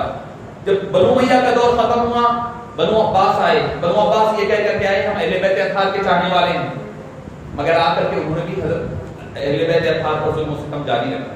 بنو عباس فاطمیین آئے، ان کا بھی کوئی معاملہ۔ جو دور آیا، کبھی پھر آپ آخر تک دیکھ لیں کہ اہل بیت اطہار میں خلافت جمع نہیں ہوئی، حکومت نہیں آئی، اور جتنے بھی وقت گزرا ہر ایک وقت پر آپ پر ظلم و ستم ہوتا رہا۔ اور معزز سامعین کرام، امام حسن نے فرمایا، دیکھو فرمایا کہ میں حبیب پاک صلی اللہ علیہ وسلم کے پہلو میں دفن ہونا چاہتا ہوں، جہاں حضرت ابوبکر صدیق اور حضرت عمر ہے ان کے پہلو میں دفن ہونا چاہتا ہوں۔ میری اماں عائشہ سے پوچھے، وہ جا کر کے پوچھی تو انہوں نے کہا کہ مجھے طرف سے اجازت ہے، بالکل امام حسن اس پہ تدفین ہو سکتی ہے۔ حضرت امام حسن مجتبیٰ نے فرمایا کہ مجھے ڈر ہے کہ مروان بن حکم، کل اس کی پوری تفصیلات آپ کو میں نے پیش کی ہے، کون تھا، کیا تھا، کیسا تھا، صحابی تھا نہیں تھا، چونکہ امام بخاری خود فرماتے ہیں، امام بخاری علیہ رحمہ کی میں کل آپ کے سامنے آپ کا قول مبارک کو نقل کیا کہ لم یر النبی صلی اللہ قال الامام البخاری لم یر النبی صلی اللہ علیہ وسلم، اس نے نبی پاک کو نہیں دیکھا۔ قلت هو تابعی له، وہ تابعی تھا۔ امام ذہبی نے المغنی میں والیوم نمبر 2 پیج نمبر 651 میں نقل کیا، تو وہی مروان بن حکم تھا۔ اس نے حضرت امام حسن نے کہا دیکھو مروان ہو سکتا ہے کہ ستائے گا، تو تم لڑائی جھگڑا نہیں کرنا، خون خرابہ نہیں کرنا، مجھے والدہ محترمہ کے پہلو میں جنت البقیع میں دفن کر دینا۔ اور وہ ابھی ایسے ہی امام حسن مجتبیٰ کی شہادت کے بعد جب لے جایا جانے لگا تو امام علامہ ابن کثیر فرماتے ہیں کہ آپ کے جنازے کے مبارک پر بھی تیر چلائے گئے۔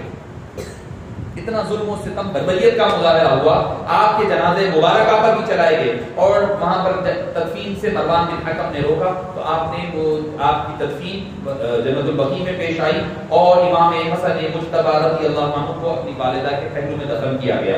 حضرت امام حسن کو 9 بیٹے اور 6 بیٹیاں، جملہ آپ کو 15 اولاد رہی امام حسن مجتبیٰ رضی اللہ عنہ کی اولاد سے۔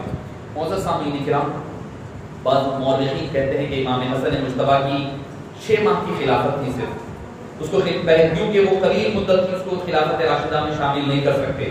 تو معزز سامعین کرام یہ کہنا بالکل غلط ہے، کیونکہ امام حضرت علی کی خلافت بھی تو جملہ ملا لیں تو 5.5 سال ہوگی، جملہ ملا لیں وہ بھی کم ہونے کے اعتبار سے کہ آپ اس کو بھی خارج کر دیں گے نہیں، مگر میں سمجھتا ہوں کہ امام حسن مجتبیٰ کی خلافت پر اگر کوئی اچھے ٹھنڈے دل سے اگر نظر ڈالے گا تو وہ خلافت راشدہ کا نہایت اہم ترین حصہ تھا، نہایت اہم ترین حصہ تھا۔ اور امام حسن کی خلافت اگرچہ کہ خلافت میں فتوحات نہیں ہوئی، ملکی جنگیں وغیرہ سے بھری ہوئی تھی، جنگیں بھی نہیں تھی، لیکن امام حسن نے جنگ کے میدان گرم کیے اور خون کے دریا بہائے بغیر عالم اسلام کو اس قدر فائدہ پہنچایا کہ شاید 20 برس بھی اگر کوئی خلافت کرتا اور سینکڑوں لڑائیاں لڑنے کے بعد بھی اتنا امن قائم نہیں ہوتا جتنا امام حسن نے 6 ماہ میں قائم فرمایا۔ معزز سامعین کرام، انہوں نے 10 سال کی خانہ جنگی کو جس کے دور ہونے کی کوئی توقع نہیں تھی، ایک ہی لمحے میں امام حسن مجتبیٰ نے اس کو دور کر دیا۔ انہوں نے منافقین اور یہودی جو مسلمان نما تھے ان کی ریشہ دانیوں کو اور شرارتوں کو جو 10 سال سے پنپ رہی تھی، عالم اسلام میں پھیلی ہوئی تھی، اس کو آپ نے خلافت کو چھوڑ کر کے، حکومت کے تخت کو رد کر کے آپ نے وہ سارے کا سارا ان کے پورے ان کے منصوبوں پر پانی پھیر دیا۔ اور امام حسن مجتبی رضی اللہ عنہ وارضاہ کیسی خلافت، انہوں نے ہر طرف جو تلواریں آہن انگیز تھی اس کو آپ نے سارے کا سارا روک دیا. لوگ کہتے ہیں کہ خالد بن ولید سب سے بڑے کمانڈر ہے، میں کہتا ہوں کہ سب سے بڑی بہادری حضرت امام حسن مجتبی کی ان سے بڑی بہادری ہے. امام حضرت خالد بن ولید تلوار سے لڑنے والے تھے، آپ تلوار رکھتے ہوئے صلح کرنے والی شخصیت کا نام امام حسن مجتبی ہے، اور جن کے بارے میں حبیب پاک نے فرمایا تھا کہ میرا یہ بیٹا سردار ہوگا.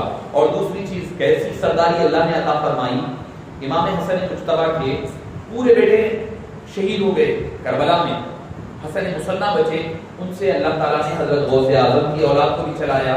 خواجہ اجمیری بھی انہی کی اولاد سے ہے، امام مہدی بھی انہی کی اولاد سے پیدا ہوئے. اور یہ شان اللہ نے کسی کو عطا نہیں فرمایا، کسی کو، چاہے وہ صحابی، چاہے اہل بیت ہو، چاہے کوئی نبی ہی کیوں نہ ہو. کیا شان؟ ان کے ایک بیٹے امام مہدی کے ہاتھ پر سارے لوگ اسلام ڈالیں گے. ساری دنیا میں جتنے لوگ ہوں گے نا، سارے لوگ جس کے ہاتھ پر، ایک ہی شخص کے ہاتھ پر جو ایمان لائیں گے وہ امام مہدی ہوں گے. آپ کوئی نبی کا دور بھی اٹھا لیں، نبی سے بڑھ کر نہیں ہے وہ، مگر جس کو اللہ کو شرف عطا فرمائے وہ اللہ کی مرضی. یہ امام حسن مجتبی کی شان ہے کہ ان کو اولاد کو اللہ نے وہ مقام عطا فرمایا کہ جن کے دستے مبارک پر ساری دنیا ایمان لے آئے گی.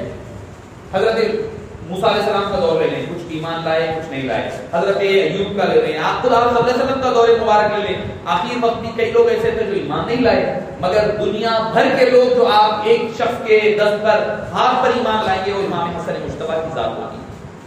معزز سامعین کرام، حضرت امام حسن، اے حسن، آپ نے مسلمانوں کے دو ٹکڑوں کو آپس میں ملا کر ایک کر کے وہ عظیم کارنامہ انجام دیا جو دو لفظ شدہ کرۂ زمین کے جوڑنے اور زمین کے ٹوٹی ہوئی زمین کو ملانے سے بھی بڑھ کر تھا.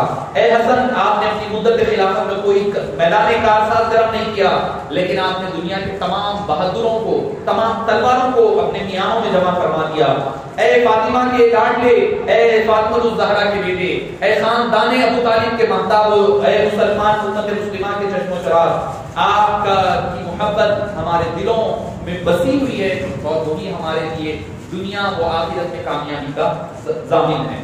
اب معزز سامعین کرام، حضرت امیر معاویہ رضی اللہ، اور آپ کو زہر دیا گیا، آپ کو زہر دے کر کے قتل کیا گیا، شہید کیا گیا.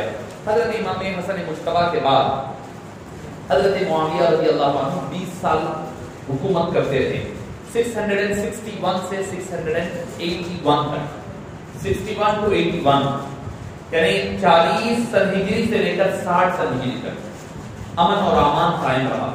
لڑائی جھگڑے نہیں، امان اور فتوحات کا سلسلہ پھر سے شروع ہوا. وہ بھی صدقہ ہے امام حسن کا. امام حسن صلح کرے ملک کے فتوحات ہوئی.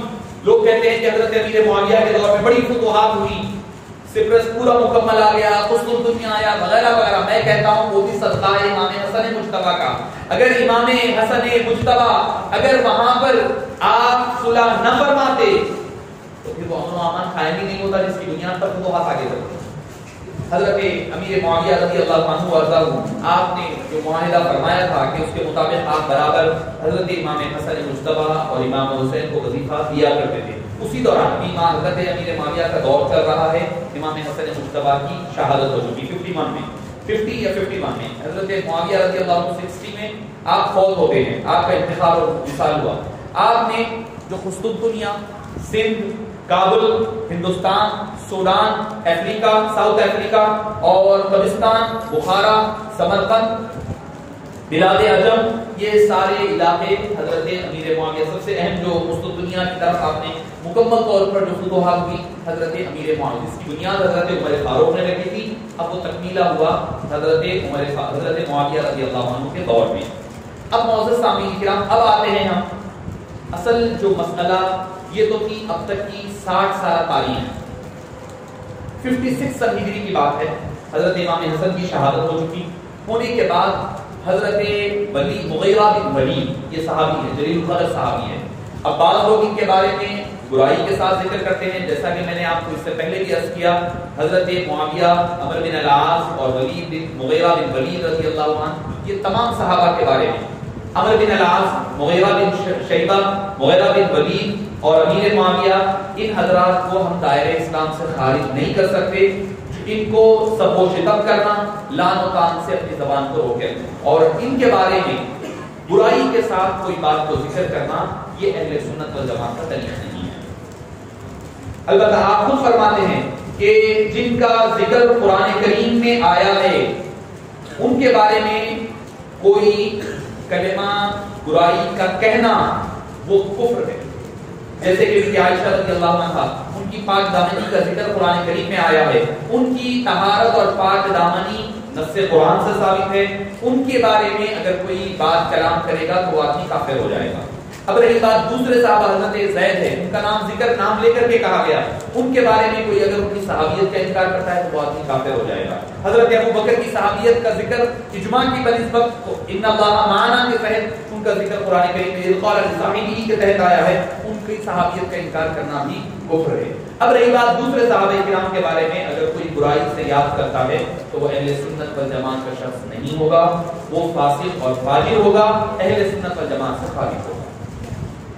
حضرت مغیرہ بن ولید نے حضرت معاویہ رضی اللہ عنہ کو 56 سن ہجری میں یہ مشورہ دیا کہ آپ ایک کام کریں کہ اپنے بعد یزید کی بیعت کے لیے لوگوں سے بیعت لے لیں، آپ کے بعد یزید کو آپ کا سکسیسر بنانے کے لیے، آپ کے بعد آپ بادشاہ کہہ لیں، امیر کہہ لیں، حاکم کہہ لیں، بنانے کے لیے آپ اجازت دے دیں۔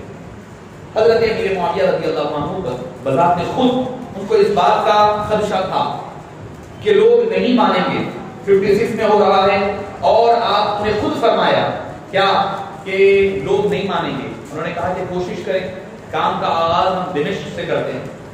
صحابی ہے چونکہ حضرت مغیرہ بن ولید، اس لیے ہم کہہ رہے ہیں کہ ہو سکتا ہے کہ اس کے دل میں اچھائی کا ارادہ ہو، ارادہ یہ ہو کہ ہو سکتا ہے کہ بعد میں کوئی مسائل سے، الجھنوں سے، جنگ و جدال سے روکنے کے لیے آپ نے حضرت مغیرہ نے یہ مشورہ دیا ہوگا، ہو سکتا ہے، اللہ عالم بالصواب، کے دل کا حال اللہ بہتر جانتا ہے۔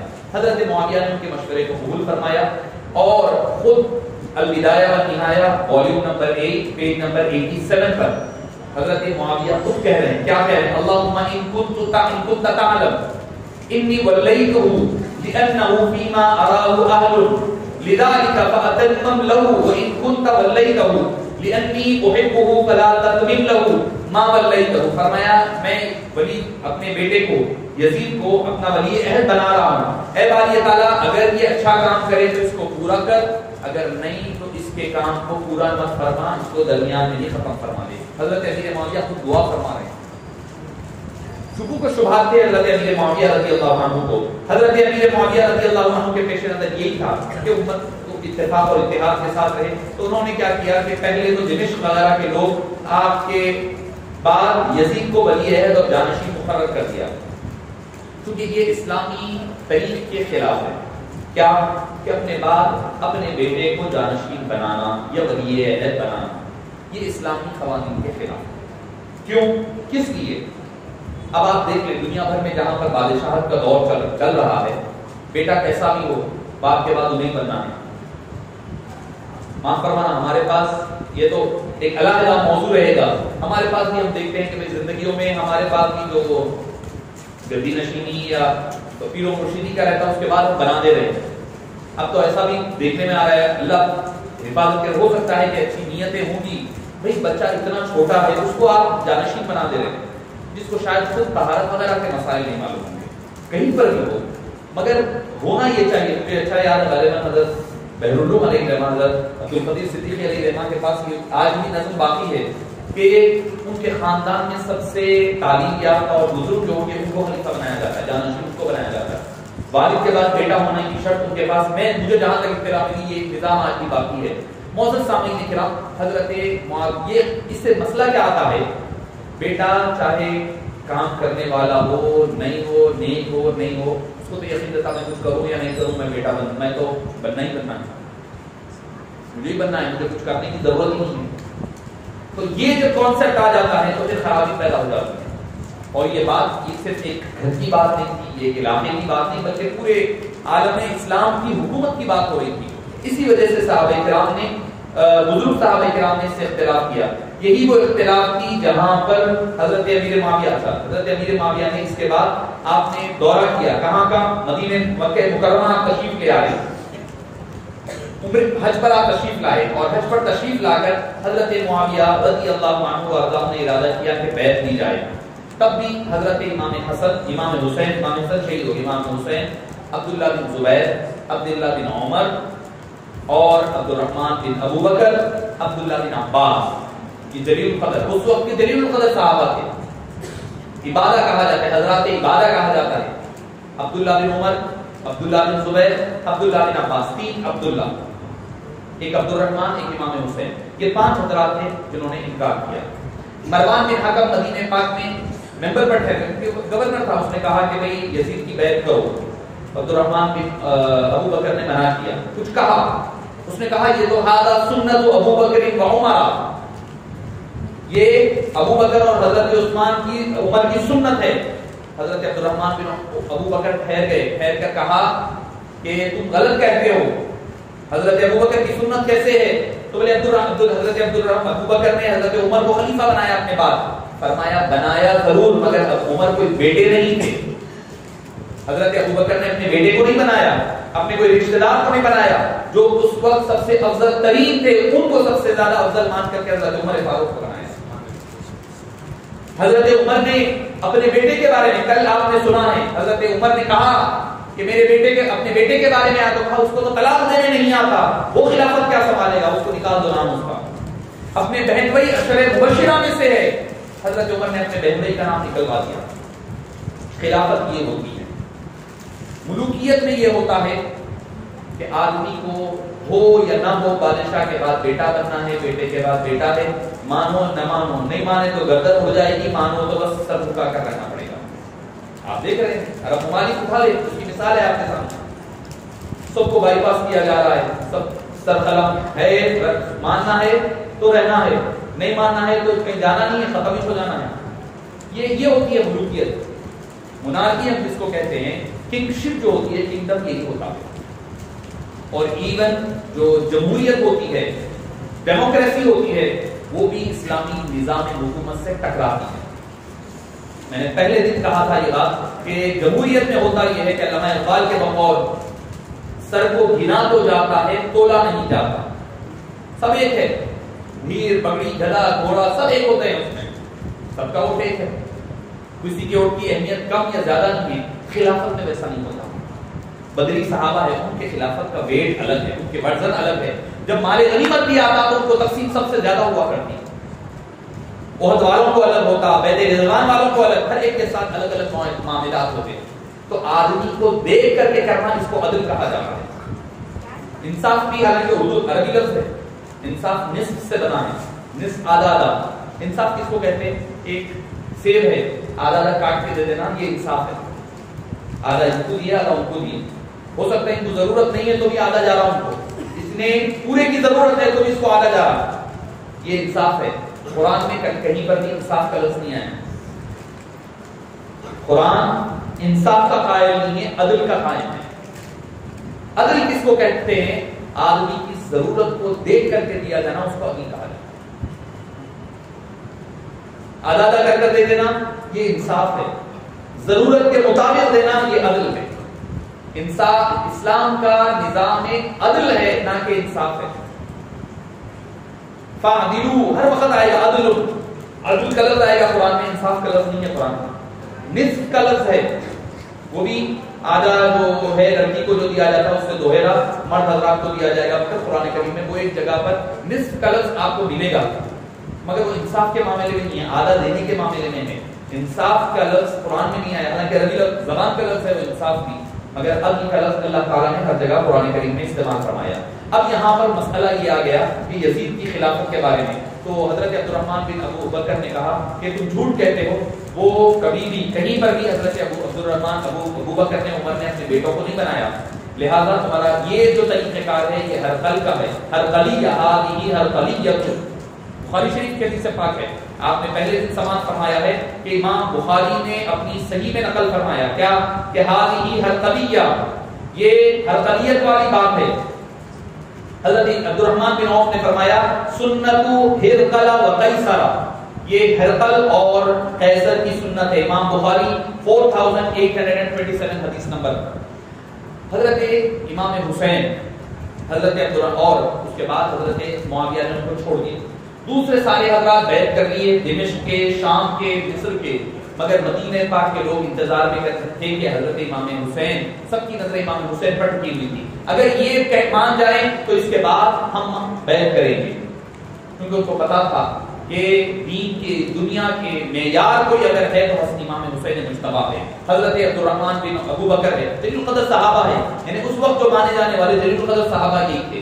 اب اس کے بعد امام حضرت معاویہ نے کہا کہ ان کے اپنے حال پر چھوڑ دو، اور 60 سن ہجری میں امام حضرت امیر معاویہ رضی اللہ عنہ کا انتقال اور وصال ہو جاتا ہے. اب یہاں پر سے مسئلہ شروع ہوتا ہے. یزید نے جیسے ہی پتہ چلا تو یزید نے فوری طور پر لیٹر لکھا. ولید بن عقبہ جو تھے اس وقت ولید بن عقبہ گورنر مدینہ ہو گئے تھے، مروان کو ہٹا کر کے ولید کو بنا دیا گیا تھا. تو لیٹر لکھا کہ بھئی ان حضرات سے بیعت لے کر کے میرے پاس بھیجیں. یعنی غالباً میں سمجھتا ہوں کہ ہمارے حافظ بشارت صاحب پوچھے یا کوئی تفضل صاحب پوچھے مجھ سے کہ بھئی مدینے میں جب تک تھی خلافت تو مدینے میں بیعت ہوتی، مدینے میں آتے بیعت کر لیتے سارے لوگ، مگر جب اتنا واسٹ پھیل گیا تھا، خلافت پھیل گئی، اب بھئی مصر میں ہے، شام میں ہے، دمشق میں، اب ان کا ووٹ کیسے لیا جاتا، وہ ان کے انڈر میں ہے، کیسا مانا جاتا؟ تو جو خلیفہ بنتے ہیں وہ لیٹر لکھتے وہاں کے گورنر کے نام، ایجپٹ کے، مصر کے، شام کے، کہ بھئی ایک کام کرو، میں خلیفہ بنا ہوں، میرے نام کی بیعت آپ لیں اپنے سارے علاقے کے لوگوں سے. تو وہ سارے کے سارے لوگ جا کر کے وہاں کا جو گورنر ہوتا اس کے ہاتھ پہ بیعت کرنا. اس کے ہاتھ پہ بیعت کرنا کیا ہوتا؟ وہ جو اصل خلیفہ جو کیپٹل میں بیٹھا ہے اس کے ہاتھ پہ بیعت کرنا. اس کی مثال آپ سمجھ لیں. آپ مودی صاحب کو آپ ووٹ ڈالے نہیں ڈالے، مودی صاحب کو آپ ووٹ ڈالے کیا نہیں ڈالے، جہاں سے بھی، چلو یہاں سے تو بی جے پی نہیں جیتی ہوگی، جہاں سے بھی جیتی ہے ڈائریکٹ تو کوئی مودی صاحب کو نہیں ڈالے، ایم پیز کو جتاتے ہیں، ایم پیز کی بنیاد پر پھر پرائم منسٹر بنتا ہے. تو آپ کا ووٹ ڈائریکٹلی یا انڈائریکٹلی وہ ڈائریکٹ وزیر اعظم کو پہنچتا ہے. تو بلا تشبیہ کہہ رہا ہوں، یعنی آپ سے ایک ایگریمنٹ معاہدہ ہو رہا ہے ایم پیز کا، ان کا اپنی پارٹی وغیرہ جو بھی الائنس وغیرہ ہے ان سے ہوتے ہوتے وہ ڈائریکٹلی یا انڈائریکٹلی وہاں تک تعلق پہنچتا ہے. اب میں کربلا کے جو واقعات کا مدینہ پاک سے بیعت سے آغاز ہوگا انشاءاللہ اس کا آغاز کل سے کروں گا. بس ایک 5-10 منٹ کے اندر آخر کیا وجہ تھی کہ امام حسین وغیرہ یزید کے بارے میں اس قدر شکوک و شبہات رکھتے تھے اور کیوں بیعت نہیں کرنا چاہتے تھے. بھئی یہ بھی تو پتا چلے نا، آج کل تو بڑا زور چل رہا ہے کہ یزید کو برا مت کہو، رضی اللہ عنہ. میں نے کل کہا بات تو اس کو صحابہ بنا دی. میں نے کہا ہو سکتا ان کے پاس کوئی اور کرائٹیریا ہوگا، یعنی آپ صلی اللہ علیہ وسلم کی دنیا سے پردہ فرمانے کے کم و بیش 20 سال کے بعد یزید پیدا ہوتا ہے اور صحابی بن جا رہا ہے. تو میں سمجھا شاید اور کوئی کرائٹیریا بنائے ہوں گے ان کے پاس صحابیت کا، ورنہ تو ہم تو یہی پڑھے جو سرکار دو عالم صلی اللہ علیہ وسلم سے حالت زندگی میں ملے، خواب میں بھی نہیں. برکت ضرور ہے خواب میں دیدار مصطفیٰ صلی اللہ علیہ وسلم کی، مگر کوئی صحابی نہیں بنتا. کوئی سرکار دو عالم صلی اللہ علیہ وسلم کو خواب میں دیکھا تو ان کے نہیں بدلا بجا سکتا کہ میں صحابی ہوں. سرکار کو دیکھ لیا حالت میں بھی ایمان میں ہوں، دیکھ لیا ہو گیا نہیں. ویسے قرنی بعض ملک میں رہ کر کے صحابیت کے درجے سے نہ پہنچ پائے صرف اس وجہ سے کہ وہ اپنی ایمان کی خدمت میں لگے تھے. تو معزز سامعین کرام، صحابیت کا مقام بہت بلند ہے. صحابیت کا مقام کیا ہے؟ جو صحابی ہوتا ہے اس کو ایک شیلٹر ملتا ہے. وہ شیلٹر کیا ہے؟ کوئی ان کے بارے میں برائی کے ساتھ ان کو یاد نہیں کر سکتا، ان کے بارے میں لعن طعن نہیں کر سکتے، ان کو گالی گلوچ نہیں کر سکتے. ان کی اگر کوئی کمی نظر بھی آتی ہے تو آنکھ بند کر لینا. جیسے کہ میں کل شاہ عبدالحق صاحب کی بات سنا رہا تھا، چشم پوشی کرے، کف لسانی کرے، آنکھ بند کر لے، زبان بند کر لے. کوئی اگر معاملہ ایسا نظر آئے کسی صحابی کے تعلق سے. تو معزز سامعین کرام، آخر یزید کا معاملہ تھا کیا؟ امام سیوطی علیہ رحمہ کی بات سے میں آغاز کروں گا. تاریخ الخلفاء والیوم نمبر 1 پیج نمبر 157. لعن اللہ قاتلہ، اللہ کی لعنت ہو آپ کو قتل کرنے والوں پر، وابن زیاد، ابن زیاد پر، ومعه یزید ایضا، یزید پر بھی اللہ کی لعنت ہو. جب جس پر لعنت کا لفظ استعمال کیا جاتا ہے تو مسلمان پر کبھی لعنت نہیں کی جاتی. المؤمن لیس بلعان کہا گیا، مومن لعنت کرنے والا نہیں ہوتا، لعن طعن مومن نہیں کرتا. کوئی مسلمان پر لعنت کرنا اسلام میں جائز نہیں ہے. جب کس پر لعنت کا جواز بن جائے تو پھر وہ کافر ہو جاتا ہے. تو اس کے بارے میں آتا ہے کہ وہ شخص جس پر کافر ہو جائے اس کے بارے میں لعنت کرنا جائز قرار پاتا ہے. حضرت کون ہے؟ حضرت احمد بن حنبل رضی اللہ عنہ کے صاحبزادے ہیں. آپ نے اپنے والد ماجد سے پوچھا کہ بھئی لوگ ہمارے بارے میں یہ کہتے ہیں بابا جان کہ ہم یزید کو برا بھلا کہتے ہیں، آپ کیا فرماتے ہیں اس کے بارے میں کہ لعن طعن کرنا، برا بھلا کہنا یا نہیں کہنا؟ تو حضرت امام احمد بن حنبل نے کہا کہ کیسے نہ کہیں اس پر لعن طعن جبکہ قرآن کریم نے اس پر لعنت بھیجی. آپ بولیں گے کہ آپ ہی پورے قرآن آپ صلی اللہ علیہ وسلم کے دور میں انہیں زندہ نہیں تھا، بالکل آپ فرما رہے ہیں کہ اس کے اوپر لعن طعن جو ہے جائز ہے، قرآن میں ہے فرما رہے ہیں. تو معزز سامعین کرام، امام احمد بن حنبل نے قرآن کریم کی آیت کریمہ پڑھی، کیا فَهَلْ عَصَيْتُمْ إِن تَوَلَّيْتُمْ أَن تُفْسِدُوا فِي الْأَرْضِ وَتُقَطِّعُوا أَرْحَامَكُمْ أُولَٰئِكَ الَّذِينَ لَعَنَهُمُ اللَّهُ فَأَصَمَّهُمْ وَأَعْمَىٰ أَبْصَارَهُم. آپ فرماتے ہیں کہ اللہ تعالیٰ فرماتا ہے کہ اس پر لعنت کیوں نہ بھیجو جس پر اللہ نے اپنی کتاب میں لعنت بھیجی ہے. میں نے پوچھا وہ کون سی؟ آپ نے فرمایا کہ یہ توقع ہے کہ اگر تم کو حکمرانی اور حکومت دی جائے تو تم زمین میں فساد برپا کرو گے اور اپنے رشتہ داریوں سے تعلقات توڑو گے. ایسا کرنے والے وہ لوگ ہیں جن پر اللہ نے لعنت بھیجی ہے. بس بہرا کر دیا ہے اللہ نے انہیں اور اندھا کر دیا ہے ان کی آنکھوں کو. اب بتاؤ، امام احمد بن حنبل پوچھتے ہیں اب بتاؤ کیا قتل حسین سے بھی بڑا کوئی فساد دنیا میں موجود ہے؟ امام احمد بن حنبل پوچھتے ہیں اپنے بیٹے سے کیا قتل حسین سے بڑھ کر بھی کوئی فساد دنیا میں ہے؟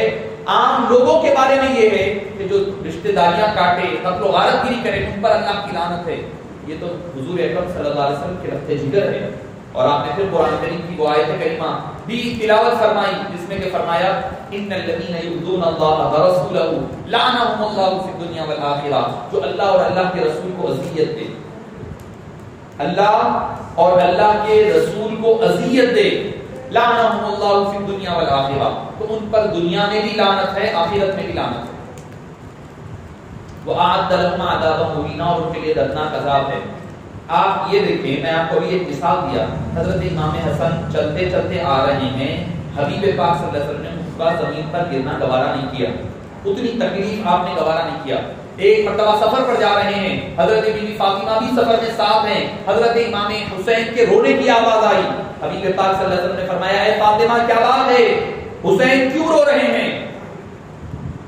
بکاؤہ یؤذینی، کہ ان کا رونا مجھے اذیت پہنچاتا ہے. وہی اذیت کا لفظ ہے، بکاؤہ یؤذینی، ان کا رونا مجھے اذیت پہنچاتا ہے.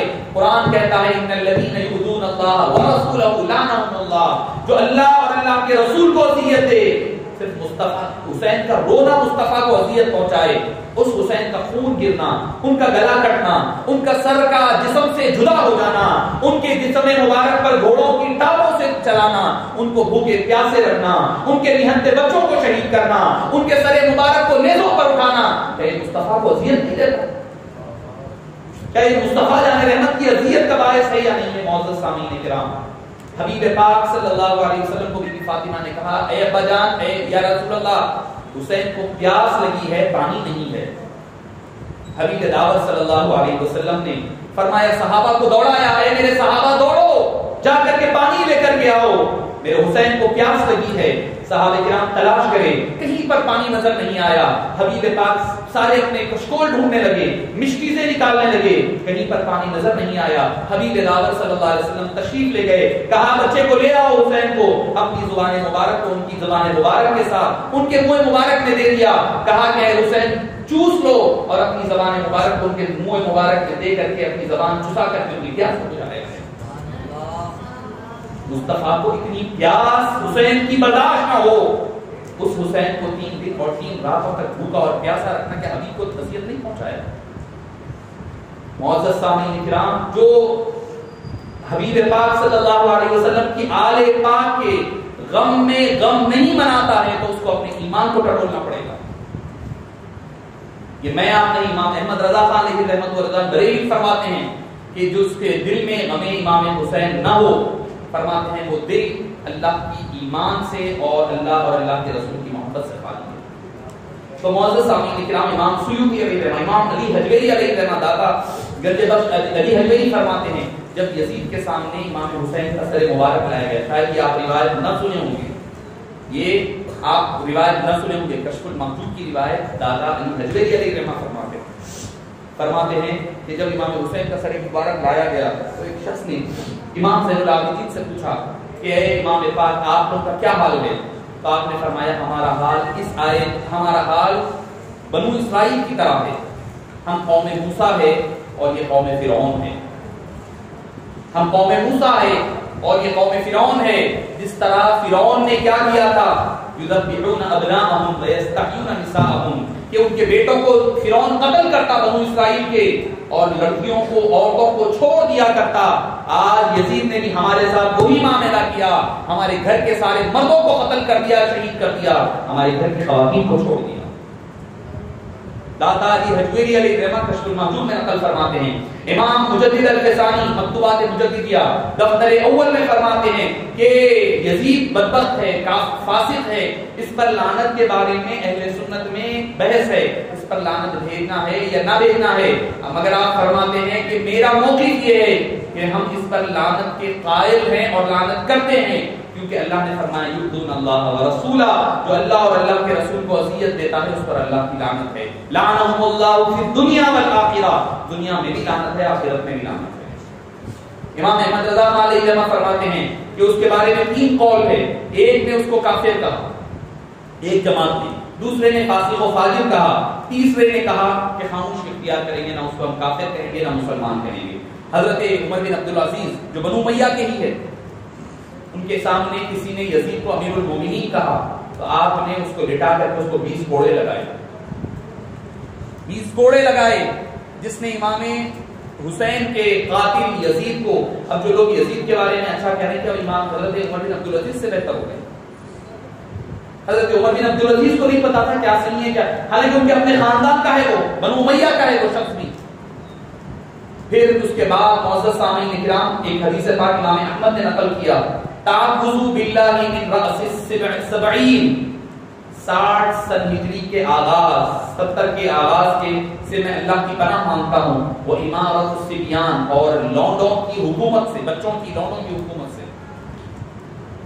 چھوکرے جس کو ہم کہتے ہیں اردو میں، لونڈے جس کو کہا جاتا ہے، یعنی کم عمر ایسے جو، اور حبیب پاک نے یہ بھی فرمایا میں اپنے منبر پر بنو امیہ کے چھوکروں کو ناچتے ہوئے دیکھ رہا ہوں، جو سب سے پہلا شخص ہوگا جو میری سنت کو پامال کرے گا یقال له یزید، تو اس کا نام یزید ہوگا۔ امام احمد بن حنبل نے 3100 حدیث پاک میں نقل فرمایا، اور ابن زیاد، اب اس کو تاریخ الکامل نے نقل کیا، ابن زیاد خود کہہ رہا ہے، ابن زیاد کہتے ہیں نہیں، ابن زیاد ذمہ دار تھا، یزید نہیں تھا، یزید کو برا مت کہو، یزید میدان جنگ میں تو تھا نہیں، وہاں پر کربلا میں نہیں تھا، زیاد کو آپ جو بولتے بولو ابن زیاد۔ ابن زیاد کیا کہتا ہے، ما قتل الحسین، اب رہی بات امام حسین کے قتل کی، فإنه اشار على یزید، یزید نے مجھے اس کا حکم دیا تھا، بقتلی کہ میں آپ کا قتل کروں، او قتلی، یا پھر اس نے کہا اگر قتل ان کا نہیں کرو گے تو تمہیں قتل کر دیا جائے گا، فاخترت قتلہ، تو میں نے حضرت امام حسین کے قتل کو اختیار کیا۔ الکامل جلد نمبر 3 صفحہ نمبر 474۔ معزز سامعین کرام، حضرت عبداللہ بن حنظلہ غسیل ملائکہ تھے، وہ کہتے ہیں کہ قالوا قدمنا من عند رجل ليس له دین، ہم یزید ایک ایسے شخص کے پاس گئے جس کے پاس دین نام کی کوئی چیز نہیں تھی، یشرب الخمر، شراب پیتا تھا، ويضرب بالتنابير ويعزف عنده القيان ويلعب بالألقاب ويسمره عند الحرام فهم اللصوص وانا اشهدكم انا قد خلقناكم، کہ میں اس بات کی گواہی دینے تیار ہوں، وہ کتوں سے کھیلا کرتا تھا، کتوں کو پالا کرتا تھا، ناچ گانے کی محفلیں اپنی محفل میں سجایا کرتا تھا۔ تاریخ الکامل طبری جلد 7 صفحہ نمبر 4، تاریخ کامل جلد نمبر 7 صفحہ نمبر 13، یقال له یزید، اور اس شخص کا نام یزید ہے۔ تاریخ الکامل کی ایک اور حدیث پاک جس کو علامہ ابن کثیر نے بھی نقل فرمایا، فرماتے ہیں ان یزید کان قد اشتہر بالمعازف ویشرب الخمر، شراب کو کثرت سے، شراب پینے کی بات آپ کو کہوں تو اگر آپ دن ہوں گے، ایک آدمی ہوگا، ہم اور آپ غریب گناہگار لوگ ہیں، ہماری کوئی عادت ہوتی ہے، کوئی ہو سکتا ہے کہ سگریٹ پینے کی عادت ہو کسی کی، یا مسلمانوں سے ہو سکتا ہے کہ کوئی شراب پینے والا آدمی ہو سکتا ہے، گناہ ہے نہیں پینا ہے، مگر ہو سکتا ہے کہ کئی لوگ ہوتے ہیں، مگر جب وہ مکہ یا مدینہ جاتا ہے، حج یا عمرے پر جاتا ہے، تو کم سے کم اتنے دنوں کے لیے وہ عادت چھوڑ دیتا ہے نا. چلو تو شراب تو ملتی نہیں ہے تو شراب تو پیتا ہی نہیں ہے، سگریٹ بھی نہیں پیتا آدمی وہاں جا کر نہیں بھائی پاک مقام پہ آیا ہے. کئی تو ایسے بھی ہم نے دیکھے ہیں جو وہاں جا کر کے عادتوں کو چھوڑ بھی دیے، کئی کو ہم نے دیکھا بھی ایسے. صحابہ کرام کو جب پتا چلا کہ امیر معاویہ کے بعد یزید خلیفہ بننے والا ہے، تو انہوں نے کہا چلو چل کر ملتے ہیں کہ کون شخص ہے. کچھ صحابہ گئے، جا کر واپس آ گئے. آنے کے بعد انہوں نے کہا کہ کیسا شخص ہے یہ جو چاندی کے برتن کھانے پینے کے لیے استعمال کر رہا ہے. آپ صلی اللہ علیہ وسلم نے منع فرمایا سونے اور چاندی کے برتن استعمال کرنے سے، کھانے پینے سے، سونے چاندی کے برتنوں میں کھانے پینے سے منع فرمایا ہے. تو بولے یہ کیسا شخص ہے جو خلاف سنت کام کر رہا ہے؟ پیالے جو اس کے پاس ہے رکھے ہوئے، وہ پیالے چاندی کے ہے، چاندی کے استعمال کر رہا ہے، سنت کے خلاف کر رہا ہے. یہ ہم آپ ہے کیا کرنا ہے، سنت ہی ہے نا، چھوڑ دو. ہم لوگ ہیں یہ تو صحابہ نہیں، وہ مستحب نہیں چھوڑنے والے، مباح کو نہ چھوڑنے والے، وہ کہاں سے سنت اور فرائض و واجبات کو چھوڑنے والے لوگ تھے. تو کہنے والے نے کہا آپ خالی پیالے کی بات کر رہے ہیں، آپ کو پتا نہیں کہ پیالے کے اندر کیا تھا؟ بولے نہیں، یہ بات مدینہ منورہ شہر مدینہ کی ہو رہی ہے، اور وہ یزید بدبخت حج کے لیے آیا ہے حضرت امیر معاویہ رضی اللہ عنہ کے ساتھ. وہ نہیں ہے سامنے، وہ اپنے دوستوں کی مجلس میں بیٹھا ہوا ہے. فرمایا وہ جو چاندی کے جو پیالے ہیں، ان پیالوں کے اندر اس نے شام سے بھاری قسم کی شراب لائی ہے جو مدینہ منورہ میں بیٹھ کر کے وہ پی رہا ہے. تاریخ الخلفاء البدایہ والنہایہ جلد نمبر 8 صفحہ نمبر 235. اور امام علامہ ابن کثیر البدایہ والنہایہ، یہ علامہ ابن تیمیہ کے شاگرد ہیں. 700 سن ہجری میں پیدا ہوئے، 770 سن ہجری میں آپ کا وفات ہوئی حضرت علامہ ابن کثیر کی. ان کو اہل حدیث بھی مانتے، سارے لوگ مانتے، سارے کہہ رہا ہوں، ایون شیعہ حضرات بھی علامہ ابن کثیر کو مانتے، چاہے شیعہ ہو، چاہے اہل حدیث ہو، چاہے تبلیغی ہو، چاہے جماعت اسلامی، سارے لوگ جو جن کو مانتے ہیں وہ علامہ ابن کثیر ہے. گانا بجانا، میں خاری، بنا، شکار، لونڈیاں رکھنا، کتے پالنا، مینڈوں، ریچھوں، بندروں کے درمیان مقابلہ کرنا، جب صبح ہوتی تو شراب کے عالم میں ہوتا. یہ یزید کے بارے میں چند چیزیں ہیں. تو یہ تو تھی یزید کی اپنی کیریکٹر کے بارے میں. اب اس کے بعد ہوا یہ کہ حضرت امام حسین کی شہادت ہو گئی. کربلا کا واقعہ انشاءاللہ کل سے آغاز ہوگا، کربلا کی تفصیلات مکمل. تو جب کربلا کے معاملات ہو گئے، ہونے کے بعد امام حسین کی شہادت کے بعد مدینے والوں نے بیعت توڑ دی. بیعت توڑ دی، کہہ رہے ہم نہیں مانتے ایسے شخص کو. یزید کو ہم نہیں مانتے جس نے امام حسین کو شہید کیا. اب جو لوگ کہتے ہیں امام حسین کی شہادت میں یزید کا حصہ نہیں تھا، تو جو صحابہ کرام بھی مدینہ منورہ میں تھے، کیا وہ سارے غلط تھے جنہوں نے بیعت توڑ دی؟ مدینہ، اہل مدینہ، اور جس معاملے میں بھی دیکھے تو اہل مدینہ کا روز دیکھا جاتا. اہل مدینہ جو کرتے وہ شریعت ہوا کرتی. اہل مدینہ جو کرتے وہ اہل مدینہ کی بات قابل اعتبار مانی جاتی.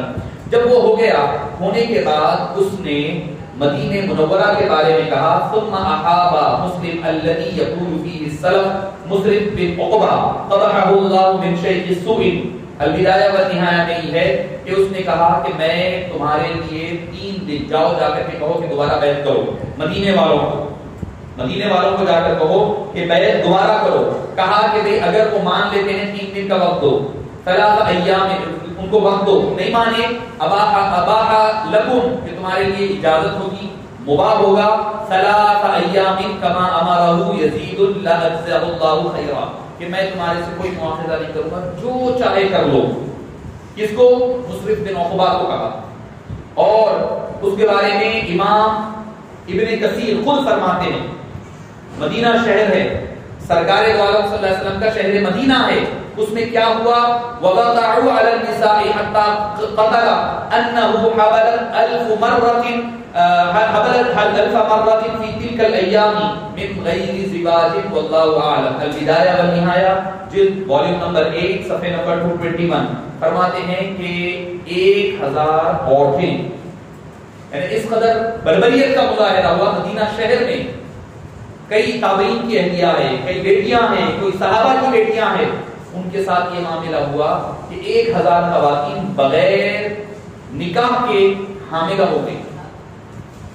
یہ جو 3 دن کا واقعہ ہوا ہے علامہ ابن کثیر فرما رہے ہیں، اور اس کی اجازت یزید نے خود دی تھی کہ مسرف بن عقبہ کو جاؤ تمہارے لیے 3 دن مدینہ منورہ مباح ہوگا، جو چاہے کرو۔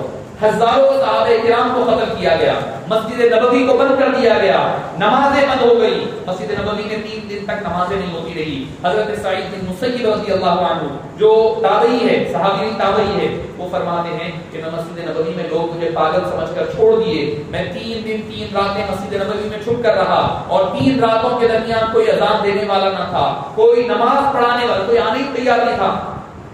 گھوڑے باندھے ہوئے ہیں مسجد نبوی میں، منبر رسول پر گھوڑے بندھے ہوئے ہیں، اور فرماتے ہیں کہ اذان کا وقت ہوتا، اذان کی آواز آتی، اور پھر اقامت کی آواز آتی، پھر اس کے بعد نماز پڑھانے کی آواز آتی۔ مسجد نبوی میں کوئی نہیں تھا۔ جب میں نے غور و فکر کیا تو روضہ رسول سے آقا کے حجرے مبارک سے ابو بکر صدیق کی آواز اذان کی ہوتی، اور حبیب پاک نماز ادا فرمایا۔ آپ کی ابتدا میں میں اپنے 3 دنوں کی تینوں نماز، دن کی پوری نمازیں میں وہ اس ابتدا میں نماز پڑھتا ہوں۔ حضرت سعید بن مسیب رضی اللہ عنہ، میں اپنی گفتگو کو اس پر ختم کر رہا ہوں بخاری شریف کی حدیث پر۔ آپ صلی اللہ علیہ وسلم نے کیا فرمایا مدینہ پاک کے بارے میں کہ لا یکید اہل المدینہ احد الا انما کما ينمع الملك في الماء۔ فرمایا جو کوئی مدینے والوں کے بارے میں دل میں برائی کا ارادہ کرے، ان کے ساتھ برا کرنے کا ارادہ کرے مدینے والوں کے ساتھ، فرماتے ہیں حبیب پاک نے فرمایا اس کا ایمان ایسے غالب ہو جاتا ہے جیسے نمک کو پانی میں ڈالنے پر نمک گھل جایا کرتا ہے، ویسا ایمان غالب ہو جاتا ہے۔ امام بخاری نے اس کو نقل فرمایا۔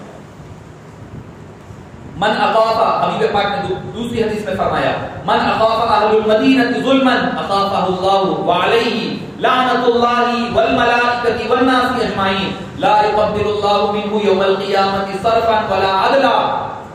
کہ جو کوئی اہل مدینہ کو ظلم و ستم کے ذریعے سے ڈرائے گا، جو اہل مدینہ کو ڈرائے گا، حبیب پاک فرما رہے ہیں اخافہ اللہ، اللہ اس کو ڈرائے، وعلیہ لعنۃ اللہ، اس پر اللہ کی لعنت ہو، والملائکۃ، تمام ملائکہ کی لعنت ہو اس پر، والناس اجمعین، اور سارے لوگوں کی لعنت ہو، لا يقبل اللہ منہ یوم القیامۃ صرفا ولا عدلا، اللہ تعالیٰ کل قیامت کے دن اس کے اوپر نظر کرم بھی نہیں فرمائے گا، کوئی چیز اللہ تعالیٰ اس کی قبول نہیں فرمائے۔ اب آپ بھی اس بات کا اندازہ لگائیے جس کے بارے میں حبیب دعوت صلی اللہ علیہ وسلم اس قسم کی وعیدیں فرمائے مدینہ پاک کے حوالے سے، جو مدینہ پاک کے بارے میں برائی کا ارادہ کرے اس کے ساتھ یہ معاملہ ہو رہا ہے، تو آپ اندازہ لگائیے کہ آج یزید پرست کہتے ہیں کہ یزید کو برا نہ کہو، تو کیا پھر نعوذ باللہ امام حسین کو برا کہا جائے؟ آج کل زمانے اس قدر بڑھ بھی گئی ہے، وہ بھی امام حسین پر بھی آ گئی ہے، اور یہی وہ لوگ ہیں جو شیطان کل کے دن یہی کہیں گے کہ شیطان کو بھی برا مت کہو، نے کیا کرا، خالی ایک سجدہ نہیں کرا تھا۔ کہنے والے یہی کہیں گے کہ وہ بھی تو ایک سجدہ نہیں کرا تھا، اور اکثر جو کہتے ہیں کہ یزید کو جو ہے قسطنطنیہ کی جنگ میں لا کر کے، میں کل بھی کہا ہوں، لا کر کے اس کو پیش کیا جاتا ہے، جبکہ وہ بات بالکل نہیں ہے کہ پہلا جو جنگی بیڑا جو گیا ہے قسطنطنیہ کی طرف 29 میں، پھر دوسرا گیا ہے 32 میں، جبکہ یزید 4 سال کا ہے، 32 میں بھی یزید 4 سال کا ہے، 4 سال کا بچہ کوئی جنگ میں جا سکتا ہے کیا؟ آپ ہی بولیے۔ تیسرا بیڑا گیا ہے 42 میں، ٹھیک ہے، پھر اس کے بعد 43 میں چوتھا گیا، پھر اس کے بعد پھر گیا ہے 49 میں عبد الرحمن بن خالد بن ولید کی نگرانی میں، 46 میں گیا ہے مالک بن عبداللہ کی نگرانی میں، 47 میں گیا ہے مالک بن جبرہ رضی اللہ عنہ کی نگرانی میں، 49 میں گیا ہے یزید بن شجرہ رضی اللہ عنہ کی نگرانی میں، پھر 50 سن ہجری میں ایک اور بیڑا گیا، وہ حضرت امام امیر معاویہ نے روم کی طرف بھیجا، اور اس نے یزید کو زبردستی بھیجا گیا۔ اصل میں ہوا کیا تھا کہ اس پر ختم کر رہا ہوں کہ یزید نے جب یہ لوگ گئے 50 سن ہجری میں، کتنے 7 بیڑے جا چکے تھے، اور حبیب پاک نے کیا فرمایا تھا؟ اول جیش من امتی یغزون مدینہ خیسرہ مغفور لهم، پہلا بیڑا جو 28 میں اور 29 کے درمیان میں پہلا بیڑا گیا تھا، اس کی بات ہو رہی ہے، یہ جن کو کہا گیا وہ مغفور لهم ہے، بات کی بات نہیں ہو رہی ہے۔ اچھا، حبیب پاک صلی اللہ علیہ وسلم وہ ہوا کیا تھا کہ جو 50 میں گیا تھا سن ہجری میں، اس بیڑے کے بارے میں آتا ہے کہ اس بیڑے کے لوگ جو ہے پریشان ہو گئے، وہاں جا کر مصیبت اور پریشانی اٹھانے لگے، تو یزید جو ہے مذاق اڑانے لگا یہ کہہ کر کے کہ میں تو یہاں پر نرم خالینوں پر ہوں، اپنی بیوی کے ساتھ مزے میں ہوں یہاں پر، اور وہ لوگ دھوپ میں، بارش میں بھیگتے ہوئے، بھوک افلاس پھیلی ہوئی ہے، میں تو یہاں مزے سے ہوں. جب یہ بات حضرت امیر معاویہ کو پتا چلی تو آپ نے اس کو زبردستی بھیجا سزا کے طور پر. اب جنت کس کو ملے گی؟ زبردستی کرنے والے کو ملے گی یا دل سے دلی لغمت کے ساتھ کرنے والی کو ملے گی؟ اور جب بھی یہ احادیث میں ایسے الفاظ آتے ہیں کہ وہ بخشش والا ہے، اس کو بخشش کر دی گئی، تو گناہ پچھلے معاف ہوتے ہیں، اگلے نہیں ہوتے. یہ بھی یاد رکھیں آپ. جیسے کہ حدیث پاک میں آیا کہ جو کوئی عرفات من قام ایمانا واحتسابا فی عرفہ، عرفہ کے میدان میں جو ایمان کے ساتھ ٹھہر گیا، فسق اور فجور کرے بغیر اس کے سارے گناہ معاف ہو گئے. تو کیا اس کو لائسنس مل گیا بعد میں کچھ بھی کرنے کا؟ نہیں. تو جو پہلے اچھائی کی وجہ سے اس کو جنت کا مژدہ ملا، اس کو آگے مینٹین کرنا پڑتا ہے، تبھی جا کر کے جنت ملا کرتی ہے. کوئی بھی حدیث پاک میں ایسے الفاظ جو ملتے ہیں پچھلے نیکیوں کی طرف ملتے ہیں، بعد والی نیکیوں پر نہیں ملا کرتے. آج کے گفتگو کو یہاں پر اختتام ہوتا ہے. کل سے واقعات کربلا کا اور فضائل اہل بیت اطہار کا آغاز ہوگا. اللہ پاک سے دعا ہے کہ باری تعالیٰ جو کچھ کہا اور سنا گیا اس کو قبول فرما، کہنے اور سننے والوں کو عمل کی توفیق نصیب فرما. اے باری تعالیٰ جتنے حاضرین جمع ہیں تمام کے جائز ذریعہ مقاصد کو پورا فرما دے. اے باری تعالیٰ ہمیں اہل بیت اطہار سے سچی اور پکی محبت نصیب فرما، آپ کی محبت میں جینے مرنے کی توفیق نصیب فرما. اے باری تعالیٰ اسی محبت کے صدقے ہمارے گناہوں کو معاف فرما، ہمارے خطاؤں کو درگزر فرما، ہمارے مشکلات اور مسائل کو دور فرما دے. جو بیمار ہے شفا کلی عطا فرما، جو پریشان ہے کی پریشانیوں کو دور فرما دے. اے باری تعالیٰ تو رحیم ہے، رحم فرما دے، کریم ہے، کرم فرما، ہمارے گناہوں کو ہمارے خطاؤں کو درگزر فرما دے. آمین. بجاہ طه یاسین برحمتک یا